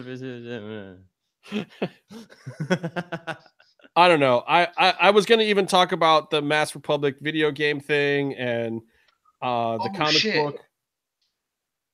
There's another thing. Yeah. That happened in Mass Republic. I don't know if you saw today. Oh. So someone's running shows in Baltimore and New York. They use the new Mass Republic little logo, but like they haven't paid. They had Atlantis, Mil Muertes or Ricky Banderas. Load of these big name Lucha guys. They've not paid like nearly half of them, if not 70% of them. No hotels, no return flights to Mexico. But they also use the Mass Republic. So a lot of people. And they stole intellectual property. They didn't license. Yeah. Which is, what is it, a minimum of $250,000. I wish someone stole my property so I could make that money off of them. Can someone steal an MMMshow shirt? Well, yes, but when those cases go to court, they also have to prove that by using that intellectual property that they made money from it. But sometimes they will punitively fine people that have inappropriately used them, but there's also been a lot of cases where punitive fines are not imposed because the use of the trademark information was not something that actually made anyone any money. So I mean, there's a little bit of burden to it. But yeah, I saw the whole thing, and basically the whole thing is jacked up. Like, y'all got blindsided. And what I want to know though is, did they use the MR name to get those talent booked, as if MR had something to do with it? because that's what's real shady. It's like if you're saying that you're affiliated with Mass Republic, which is a company that a lot of luchadors trust because Mass Republic helps luchadors make money. If you're going to say you're associated with them and then pull the wool over the luchadors' eyes, it's one thing to do it to the public, but it's another thing to like actually be in the business and fucking with workers like that. That's jacked up. Like workers are not marks. You don't treat a worker like a mark. I've not been rude to anybody here, but some of the guys might have even just been shown like, oh yeah, this is like kind of, you know, they could have used that logo anywhere and they could have just been tricked by that. Not even saying Mass Republic. Some guys might have just looked at them, oh shit, like. I want to interrupt the British guy Britain, talking and give a shout out to Brian in the chat room. What's up, brother? All right, keep going. No, it's all right. I was just saying, like, you don't know if they've just, some of those guys will actually just see the logo and go, oh shit, Mass Republic's doing it. Yeah. But it's right in the center, isn't it? Like dead center, massive. That's just messed up. That's just messed up. But so yeah, we'll carry over some of the MR conversation to next week too, because I really want to discuss some of it with Casey. They're doing a comic book and they're trying to get together a video game thing. Two things that I know Casey and Byron both probably have strong opinions on. Byron probably more about the video game, but I love it. I love it. I love that they're trying. I love that they're in the Wild West where they might get their ass handed to them, or it might be a complete success. I don't know. The video game thing seems really tricky. The comic book thing, maybe not so much. And you know, every week somebody's asking about those Lucha Underground comics. This is basically in that same style, involving a lot of those same people, and it could be very interesting. Yeah, Jagos, go to luchacentral.com. There's a banner up at the top. It tells you about it. Basically, they're taking a survey right now to see what people would be interested in, but they're trying to kind of come up with their own video game, since Mass Republic and Lucha Central kind of have the intellectual property rights to help out a lot of luchadors. So by creating a game that when rights come available to certain luchadors, they could be involved in or be characters in or be a part of, would be very interesting. And my personal hope is I almost hope that they can get something going, maybe now with Conan's involvement with a lot of people, with AAA and Lucha Underground, to include some of those characters. I mean, get MGM involved. MGM has an interactive department too. Like if they could actually do something along those lines where they're kind of at the forefront of doing it, but then, you know, some of the IP comes from Lucha Libre, FMV, or AAA or wherever, that would be badass. And I think that would give them enough juice to make it work. But the game playability and all that stuff, that's a whole nother level. That's some hard shit. Comic books are coming soon though, and the comic books look dope. So go to luchacentral.com, check out the stories on those. And we'll talk more about it next week as well. This week, look, we only touched on it a little bit in the middle of the show, but this week is all about the return of Lucha Underground. We will be discussing that show this week. We will be doing a review of that. We will be getting more Lucha Underground related guests on this show in the near future. We're going to continue to be the premier podcast about Lucha Underground. Don't care what anybody else says out there. Don't care if we were first, last, second, 31st. We are the premier podcast about Lucha Underground, period. And there's a lot of people that I'm really excited for you guys to see on Lucha Underground this year. Can't wait to see what happens with Cross. Can't wait to see what they do with Cobra Moon and the Reptile Tribe. Can't wait to see. I shouldn't say I can't wait. I can't wait for you to see. I've seen a lot of it. I can't wait to talk to all the wrestlers after watching them do what they're gonna do. Well, some of them we've been holding off on too. It's like we could talk to them tomorrow, but then they can't say anything. They can't say anything. So, and we've got episode 100 coming up soon. We're gonna try to put together some fun stuff for that. It's gonna be fun. It's going to be fun. Yeah, I will, you know, like a few people have hit me up to come back on the show, but I want to wait till we get to some of their storyline stuff in Lucha Underground, like Famous B, like Thunder Rosa, a.k.a. Cobra Moon. Haven't heard back. There's a few other people that, you know, and some new guests too that we want to have back when they debut or when they're their information happens. And there's a couple that I'm working on that haven't debuted yet that I'm really hoping we can get on the show. There's a real big one that is a definite maybe. I'd say it's about at 70% that I think would blow the roof off for you guys. And I'm working Very on strong chance, I believe. That I'm working on for maybe a month and a half into the season, which is when the storyline should be cooking. I'm very hopeful. So I'm excited for it, though. I know what's going to happen on this week's episode. I think that everyone's going to be very interested. And I will say this. Here's your spoiler from me. This season of Lucha Underground is going to start off very differently from previous seasons. They're coming in hot. They're coming in on fire. It's going to be a different approach to starting off a season of Lucha Underground. They got less episodes this year, so they're going to jumpstart it, and they're going to get right into this damn thing. There's going to be a lot to talk about after this very, very first episode. So come back, see us here, Mass Mats and Mayhem. We will have lots of good things to say about season 4. You guys got anything else you want to throw in? I want to go eat a steak and drink a lot of bourbon. Steak calm and stay in the mix? Steak calm and bourbon in the mix on the rocks. Hey, if anyone out there is on Clematis Street, I'm going to be going to the Alchemist to eat dinner, and I'll be signing autographs until the food shows up. Well, I've made a whole crock pot full of my special short ribs today to go along with my roasted Israeli couscous salad, which will be phenomenal.